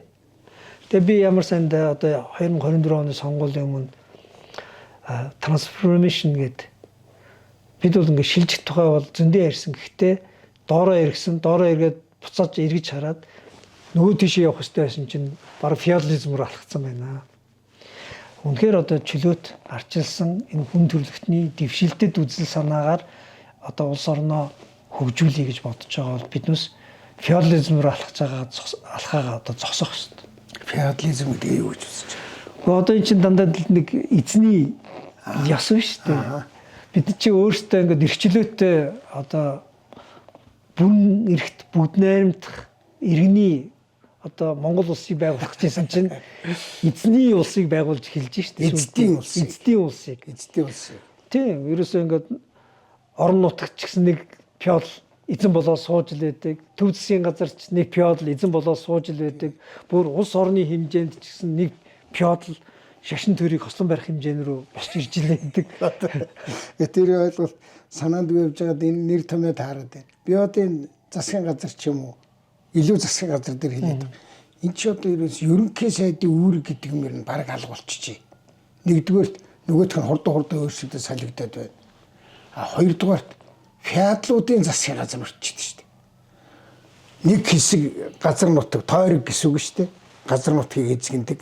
Нэг хэсэг салбарыг эзэгэндэг юм мөнгөтэй хүмүүс болсон. Одоо бид нар 90 онд юу гэж ярьсан? Чи яг 90 онд чинь оюут байсан юу байсан? Би 90 онд бараг оюутан байгаагүй байна. Бүр доогуур байсан шүү дээ. Гэхдээ тэгээ 90 онд чинь яг одоо өөрийн чиглэлд байгаа нь хийгсэн байхгүй. Бид иргэний нийгмээ байгуулах хэрэгтэй маа гэсэн. Энэ одоо ард иргэд бүгдээрээ одоо тэгш хэрэгтэй байх хэрэгтэй. Хуулийн юм олон юм дээр. Гэтэл одоо бид юу болсон? Шал хоёр болгочиход яваад байна шүү дээ. Гэхдээ энэ дээр хамгийн хараалыг нь арчлаханд өгдөг байхгүй. Хааваа нүг арчил чинь хааваа нүг эхлүүлсэн юм чи гэж. Итэл одоо би тэр ярианд нэг юм гарлаа шүү дээ. Энэнийг хэрэгжүүлэх бололцоо бол бид нартай олдоогүй л дээ. Ялангуяа үзэл санааны хувьд хийх тийм бүрэн дүүрэн хийх боломж бол байгаагүй. Гэхдээ ийм цаг хугацаа ийм нэг өдөр хэзээ нэгэн цагт ирэх байхаа. Тэгэхээр одоо энэ битүүрийн энэ подкастн дээр гарсан 12 он гэдэг чинь өнөөдөр 14 жил болчихсон. 13 жилийн өмнө эхлүүлж ирсэн энэ хууль зүйн салбар энэ зөвхөн салбар биш үү? Нийгмийг юм бүхэлдээ нөгөө шудраг яаж тогтоох вэ гэдэг дээр эхлүүлсэн хамгийн чухал юм байхгүй. Би бас өнөөдрийн подкастт өөрөө ч өөрж оролцуулдаг нь бид нар чинь дандаа нэг гүүр зам орон сууц тийм ээ Одоо нэг тиймэрхүү материалын юм яриад байгаа шүү дээ. Гэтэл манай нийгэмд чинь бид нэр үзэл санаагаа алдчихад байгаа. Тэр үзэл санааг тээгчд бас байхгүй болчиход байгаа. А тээгчд нь байсан ч тэднэрт бас одоо өөрт чинь бол хэд 2 жилээр боломж олдсон шүү. Тэгсэн. А 4 жилийн боломж олдсон бол бид одоо энийг ямар нэгэн хэмжээгээр гүйцэж хийх байлаа. Одоо ингээл түрүү чи хэлж байгаа зарим хуулийн бол батлуулаад, зарим хуулийн бол эцслээд арай эцлэг дуусах байхад нь буцааж татаад алга болгоод хамгийн сүүлд нь ёсчлоогүй байхад нь буцааж татаад нураагаал ингээл энэнийг одоо бас л нэг ярих цаг байсан. Тэгэхээр бид тэр жоох ороотлоо. Тэгтээ ярьлаа. 14 оноос хойш гэдэг чинь 10 жил одоо ингээд ардын ном ингээл засаг барайл ингээл яваад байна шүү дээ. Үнэмлэхүү. За энэ үнэмлэхүү ингээд 10 жил гарахад за би бол одоо ингээд эдний одоо хийж чадахгүй байгаа дампууруулж байгаа мыг бүргэлж ярьдаг. Одоо өнөөдөр хоёлаа нэг эдний үед хийгдсэн нэг гэрэл гэгээтэй юм байна уу? Одоо бидний улс орны хөгжил цаашаа хэрэг болох уус ер нь өөрт чинь тийм юм байдгүй. Ганц нэг жишээ байна уу? Гэхдээ яг хав бид чинь шүүхийн тухай хууль болон энэ тогтолцооны хувьд нэг зүйлийг шийдэх гэж оролцсон юм. Тэр бол ингээд нөгөө шүүхээс хэрэг буцдаг. За тийм. Өөрөөр хэлбэл шүүхээс хэргийг буцааж яах гэдэг чинь шүүх аль эрт яллагчийн байр суурин дээр ирсэн байна гэсэн үг. Энийг дахиад ноцоод оруулаад цаана ажиллаа дутуу хийсэн юм шүү дээ. Дахиад ингээд оруулаад ирэх юм бол би наадахыг чинь шоронд нь явуулаад та жинхэнэ гээд нөгөө цаадсан хил дээрсэн шиг болоо хүн шиг ажиллах гэж байгаа байхгүй. Гэтэл үндсэн хуульд арчилсан улс оронд шүүгч бол яадаг вэ гэхээр хангалттай нотлогдохгүй хууль эрхлэхэд эргэлзээтэй бол шүүгдэгчид ашигтай шийдвэр гаргадаг. Шүүхийн өөрх нь бүр ирэх байхгүй. Гэтэл энэ бүр ирэх эдэлж чаддгүй, эдлэх зориг зүрх байдаггүй. Тэрийг хойш нь тавьчаад прокурорын судалтаар суугаад яг прокурорын ажлыг өмнөөс нь хийгээ сууж идэг. Энэ тогтолцоог биднээс өөрчлөх гэж оролдсон. Энийг гүйцэд биднээс хийж чадахгүй байсан. Маш их эсрүүлцэлтэй тулж исэн. Ардын намынхан олон хосныхаа дараахан энэ 2024 онд юм уу? Хизээ та тэр ажлын хэсэг бас байсан гэсэн 2024. 2024 онд энийг шүүхийн тухай хууль руу буцааж оруулж ирсэн. Бас энэ өнөөдрийн цэцэн шийдвэр гаргаж байгаа хуулийн байгууллагын толгой дээр нэг хүн удаан оршин тогтнодог. Дараагийнхаа томилгыг авахын тулд эзэн хайж түндэ үйлчлдэг, тогтолцоог халлах нэг удаа гэдэг зарчмыг ардын намынхан буцааж оруулж ирсэн. Шинэ мань нөхдүүд хожуу ойлгосон ч гэсэн дэвшилттэй ийм алхмар ус зөрөгтэй алхсан. 2019 оны үндсэн хуулийн өөрчлөлтөөр эдгээр бас зөрөгтэй алхсан. Тэр үед биднээс олон дахин ярьсан. Одоо бид ерөнхийлөгчтэй намын зовлонгийн тухайч ярьсан, ерөнхийлөгчийн суудлын чөтгөрийн суудлын тухайч ярьсан. Ерөнхийлөгчийн эрх мэдлийг үндсэн хуульд байгаагаар нь үлдээж, үндсэн хуулиас бусад одоо хавсар байдлаар олгогдсон эрх мэдлийг бүгдийг нь тамж тэгээ ерөнхийлөгчийг ард түмний эв нэгдлийн илэрхийлэгчийн төвшөнд аваачна гэдэг энэ зорилгын төлөө эдгээр дэвшилттэйгээр үндсэн хуулийг өөрчилж чадсан. Тэрнтэй холбоотой хууль тогтоомжийг өөрчлөх гэж оролдсон. Гэхдээ өөрийнх нь намын даа ерөнхийлөгч болсон чинь энэ бодлуудаасаа бүгд хойшоос ухарсан. Тэгээ яг Батулга гэдэг хүн байсан учраас ийм одоо хүнд эрх мэдэл өгч болохгүй гэдэг бодлого намынхын бодлого байсан байж магадгүй. Гэхдээ концепцийн тэдний тэр үед ярьж байсан яриануд бол үнэхээр дэвшилттэй байсан. Зарим зүйлээ хийсэн, зөрөгтэй байсан. Зүгээр намынхын дотоод дарга шүтдэг соёл зөрөгтэй байсан. Цаг хугацааны нөхцөл байдалд зөв тохироон дээр зөрөгтэй байсан зарим алхмуудаа буцаагаад унгадаг. Өнөөдөр би Хуулзан байнгын орны дарга Зогтоотрыг үндсэн хуулийн зэцээр очиод улсын хурлыг төлөөлөө тайлбар хийж байгааг нь хараад үнэхээр одоо гутсан. Хууль тогтоогч үндсэн хуулиар олгосон хууль тогтоогчийн бүрэр Монгол улсын гадаад дотоод бодлогын ямар ч асуудлыг санаачлан хэрэгжүүлэх үндсэн хууль дээр хатуу заагаагүй бол тэр хатуу заагаагүй орон зай дотор хууль тогтоогч бодлогын шийдлээ гаргаж хувилбар сонгох эрх нь 100% байгаа зүйлийг хамгаалах чадваргүй зүгээр л одоо цэцээс гарах ёстой шийдвэрийн үндслүүдийг хууль тогтоогчийн амаар өөрөө хэлээ сууж байгаад бол харамсал. Тэгэхээр ингээд энэ хүнээс болж зарчим нь үзэл санаа нь цаг хугацааны үйл явцад 3 жилийн өмнө төсөөр байсан нь 3 жилийн дараа төсөөр болчдөг. Дахиад 3 жилийн дараа төсөөр болчдөг. Ийм савлгаатай үзэл санаатай байгаа байдал нь дэвшилттэй гэж бодож исэн зүйлүүдийг хүртэл эргэлзэж харахад хүрэж байгаа. Би бол савлгаатай үзэл санаа гэж үзэхгүй байна. Цогтоотор даргыг бас мэдж байгаа л. Тэгэхээр энэ бол ямар нэгэн хэмжээгээр захиалга гэх юм уу юмд орчоол байгаа. Түүнээс биш өмнө нь бас нэг үзэл санаа байсан. Тэр үзэл санаан дээрээ хүн тууштай байх гэдэг бол бас хувь хүний асуудал байхгүй юу? Одоо би бол илүү тэгж харж байгаа. Би бол бас ингэж бас боддгийн нэрэ би дандаа шүүмжилт байдлаар хандаад байгаа. Эднэрт ямар эерэг юм бэ гэж харсан. Би нэг олоода бодож үзсэн. Одоо нэг юмыг бол эергийг заавал хэлэх хэрэгтэй. Тэр бол 19 оны сүүлд өөрчлөлт оруулахдаа энэ юмыг 2 удаа гэдэг чинь буруу байна гэдгийг бол маш зөвөр засч өгсөн. Тэр 60 хэдүүлээ байсан шүү дээ. Тэгэхээр энэ юу гэсэн үг гэхээр Монгол улсын ерөнхийлөгчийг жишээ 4 жилээр 2 удаа сонгож болохгүй юм байна. Нэг л удаа сонгоё таймнэ 6 жилээр гэж хийсэнд бол би үнэхээр одоо зүйтэй зүйл болсон гэж бодож байна. Яг энийг одоо өөрийн чиг хэлээд байгаа тууштай хэрэгжүүлэхгүй байна. Хуулийн дээр тэгвэл энэ хуулийн байгууллагын нөхдүүдийг нэг л удаа 6 жилээр сонгоно гэж хэлсэн байгаа үстэй. Гэтэл өнөөдөр яг намынхан дарган ч юм уу яг хувь хүн нь очиод тэнд суучгаар пальдагдаад энэ буруу болжээ. Одоо энэ нөхөр 2 удаа сонгож болох юм байна. Энэ яагаад гэвэл надад таалагдаад байна. Түүнээс биш тэр иргэдэд юм уу, иргэний эрх ашиг юм уу, шудраг талдаа ажиллаж байгаа тухай бодохгүй.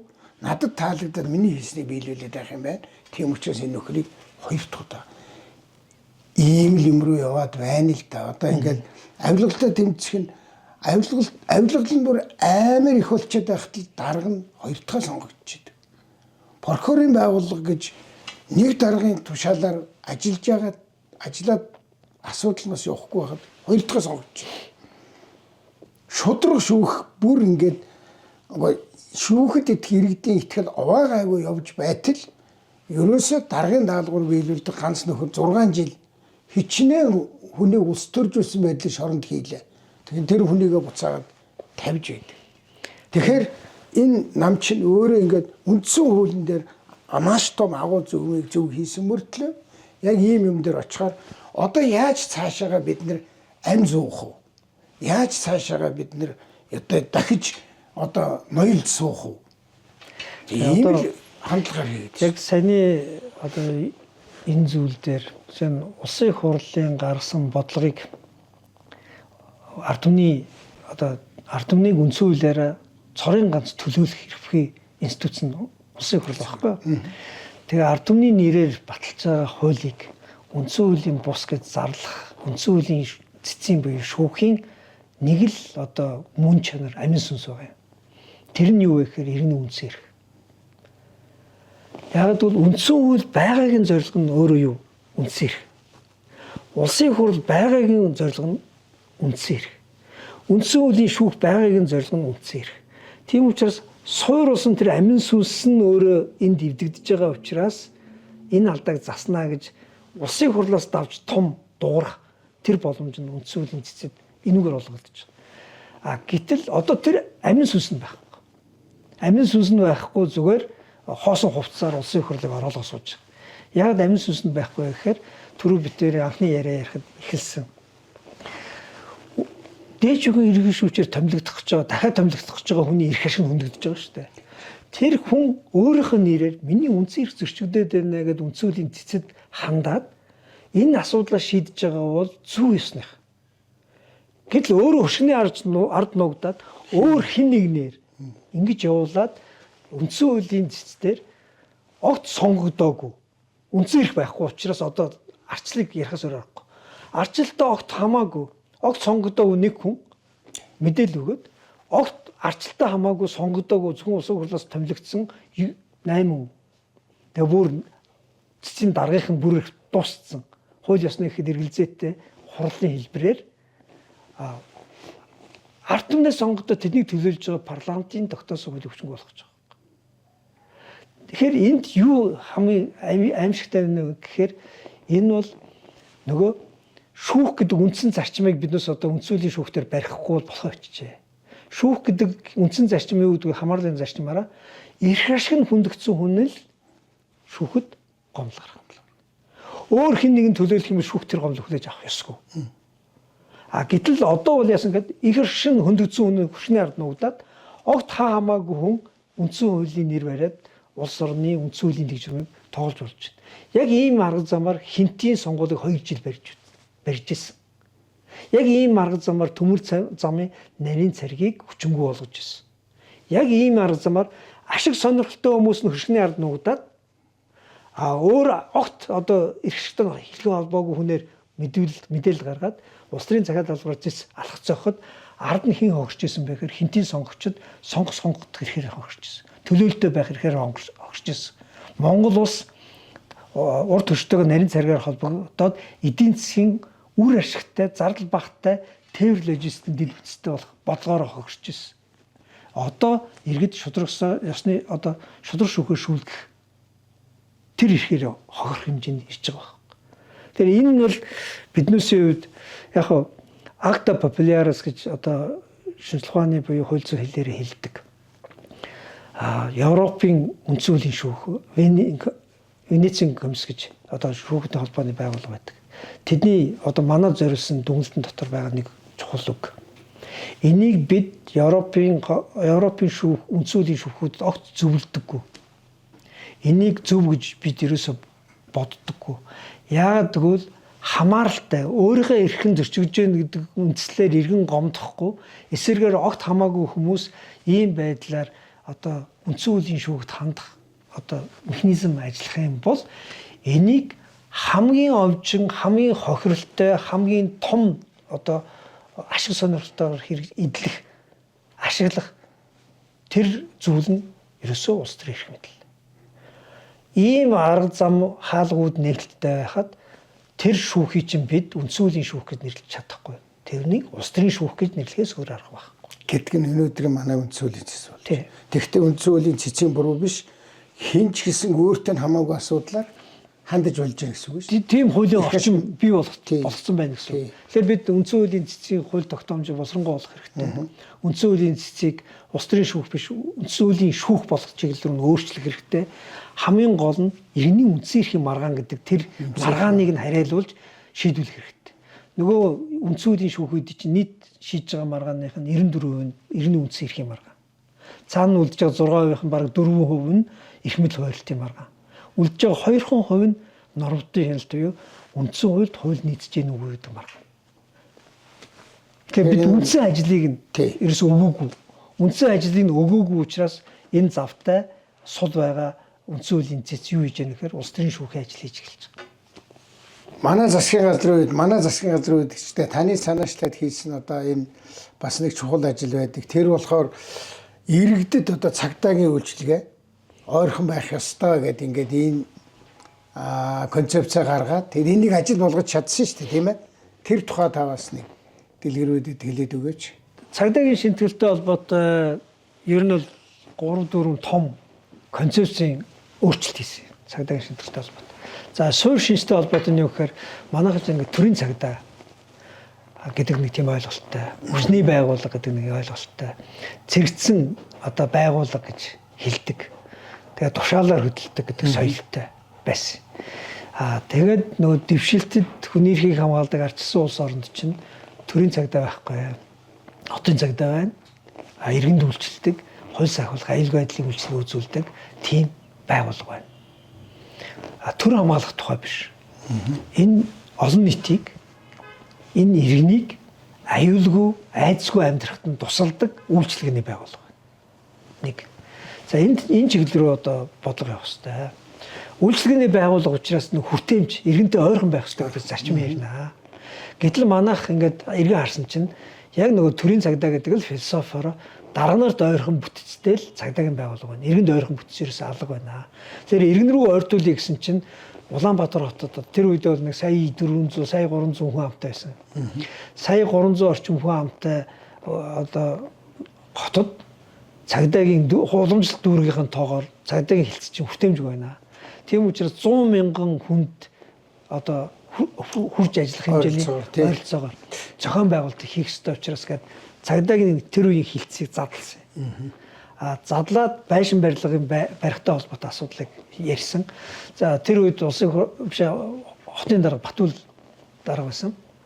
Батүл дарга маш хурдан одоо дэмжиж цагдаагийн барилгуудын зарлуудыг хотоос гаргаад ерөөсө жилийн дотор байшингуудыг баригдчихсан.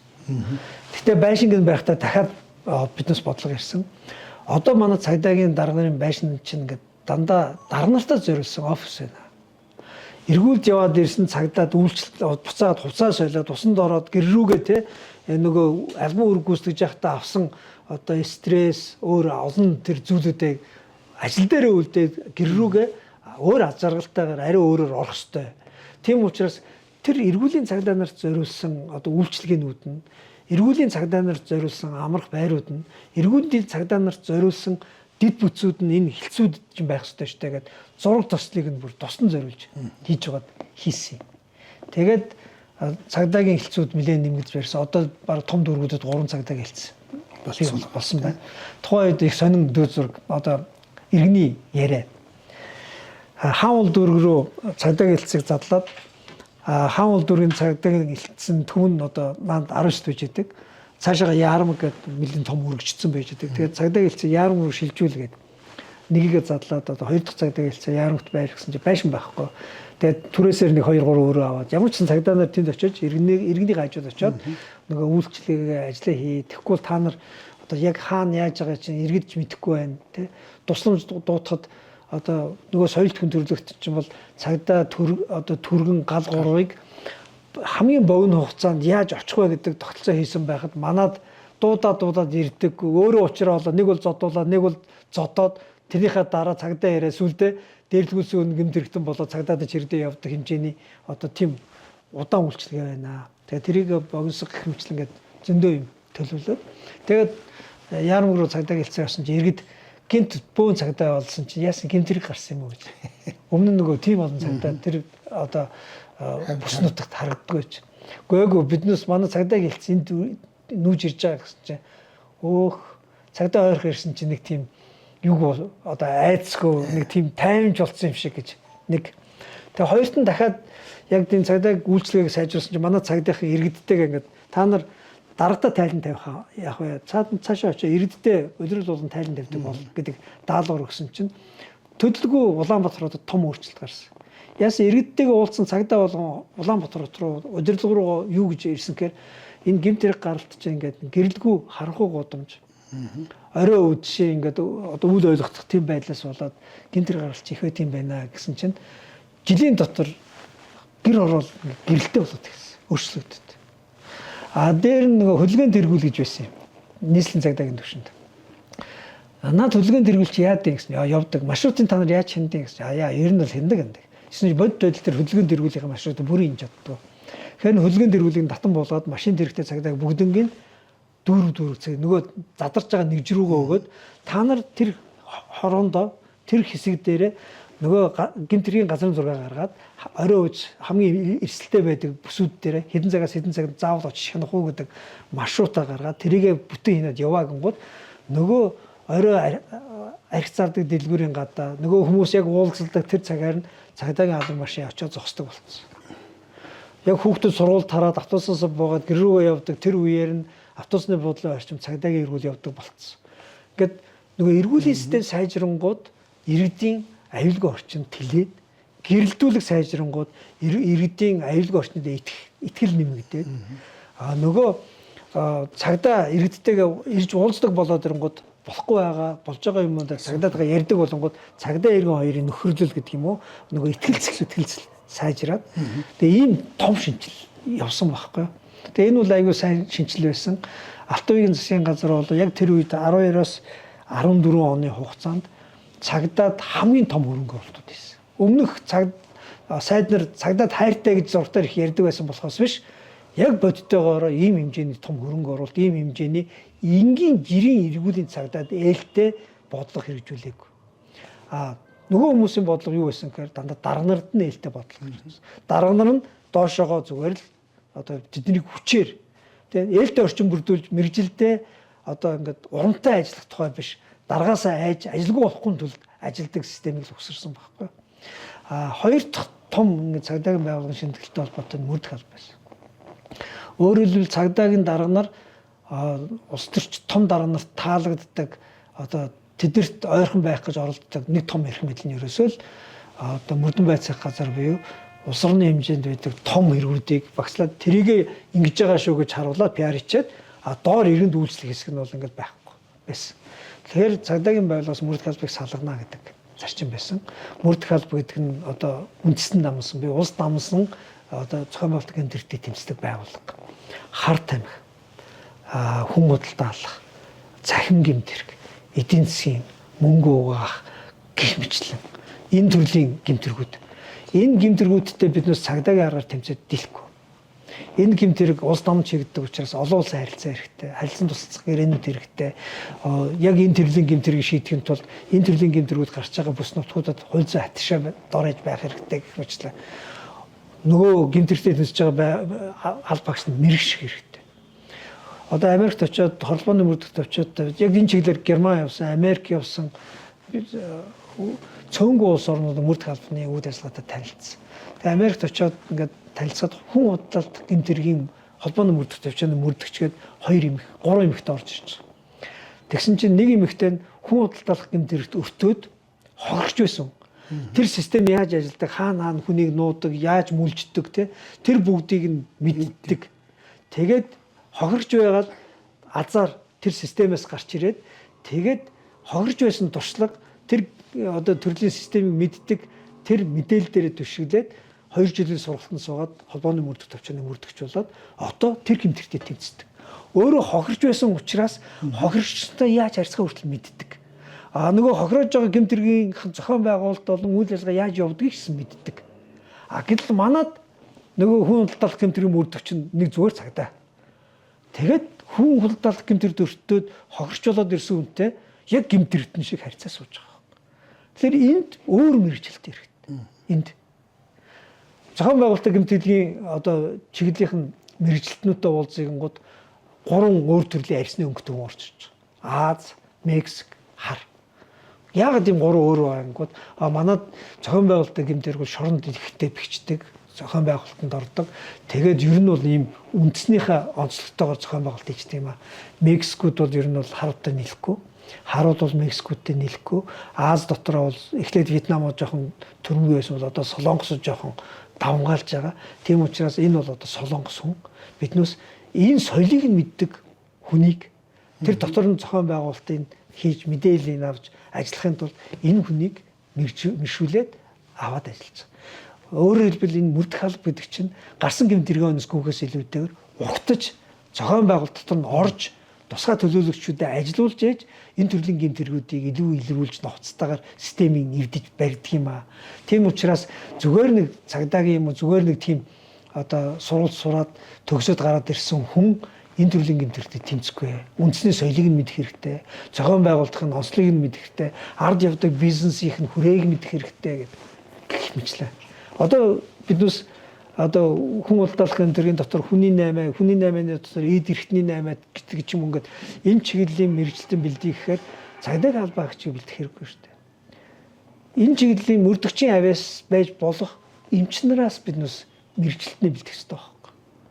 Тэр эмчнэр чинь тэр эмнэл зүүн одоо хүний антон болон ямар эд эрхт нь хамгийн их одоо хүнд хэрэгцээтэй бөгөөд хар зах зээл юу энэ хууль бус эргэлт рүү явцдаг бай гэдгийг анзаарч мэдэх хэмжээний мэргэжилтэн нь 2 жилийн мөрдөх албаны сургууль сураад мөрдөгч болох хэрэгтэй байна. Тийм учраас бидэд хууль сахилгын сургуулийг бий даалгаж гаргаад тэрний ар дээр та санаж байгаа бол энэ нөгөө чулуутын амны наан гэдэг хууч Орос цэргийн ангийг нөгөө Сүхбаатар дүүргийн шүүхийн байраас сольж аваад тэнд мөрдөх албаны лаборатори, мөрдөх албаны сургууль одоо хийж анхны одоо зураг төслийг гаргаж ирсэн.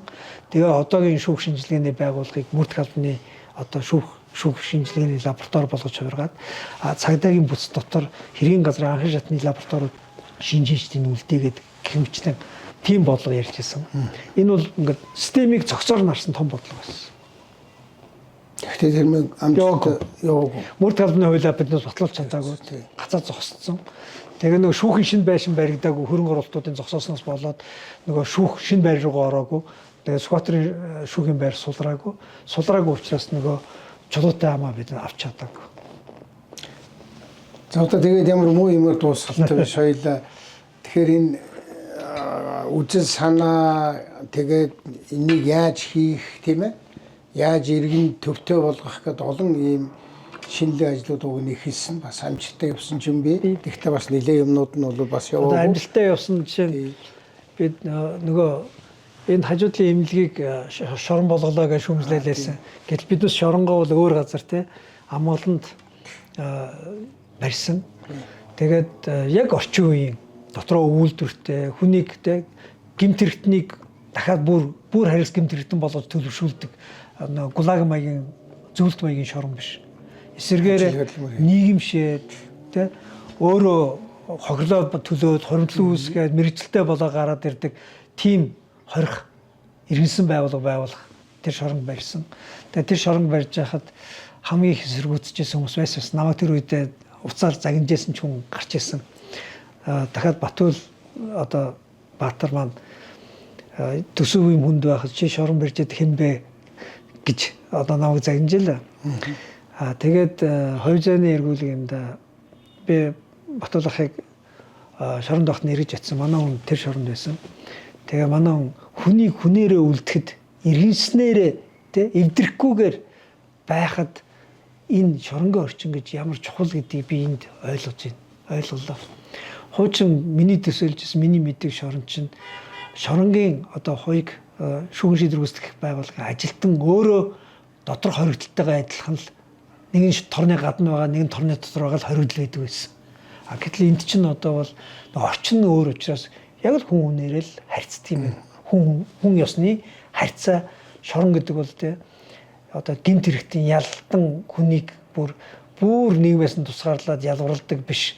Буцаагаад нийгэм рүү н оруулахын тулд та нэг жоохон хүнээрээ өөрийгөө дахиад нэг эргээ боддоо гэдэг хэмжээний одоо нөлөөлөл үзүүлдэг.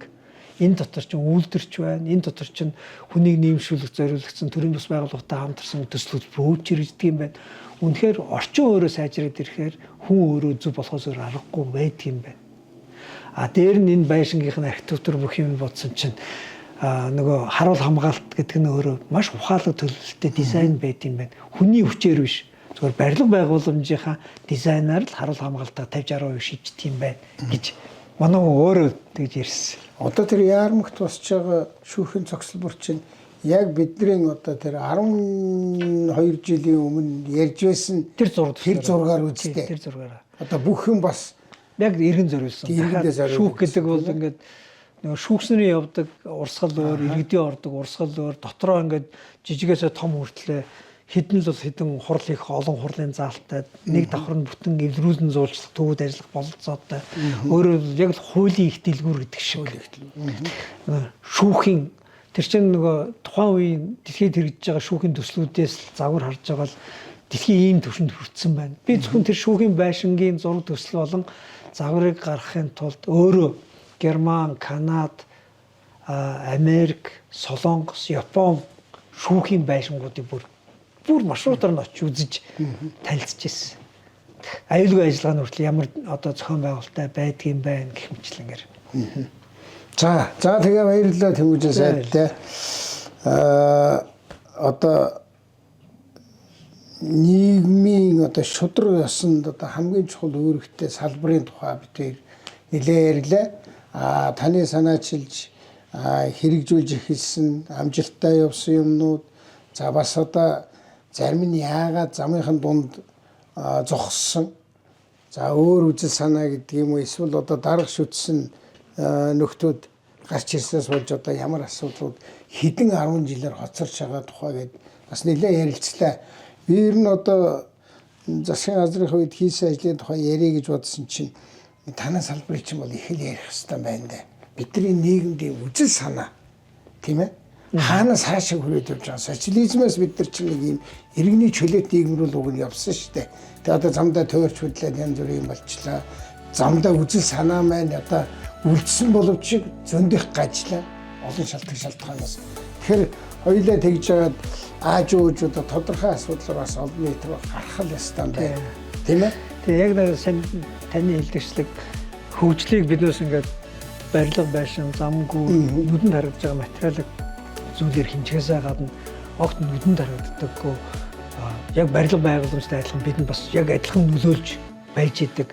Тэр харагддаггүй шударгасны байшингаар нь харагддаггүй тэр хүний эрхийн одоо гудамжаар нь харагддаггүй тэр ингээ хөгжил дэвшил төрөдөг энэ одоо араас түлхээд уршлуулчдаг энэ хөгжлийн толгууруулдаг зүйл нь дэд бүтцүүдээр нь бас харж ярьж яахгүй бол зөвхөн ингээд нэг материалыг зөв шүтсэн үндэстэн болчих юм бол бас эмнэлтэй. Оюун санаа, үжил санаа тийм ээ. За тэгээд урилга хүлээж авч ирж одоо их дэлгэрэнгүй нэлээд сайн тайлбарлаж яаж өгсөн одоо баярлалаа. За энэ удаагийнхаа подкастыг энийгээр өндөрлөё. За баярлалаа.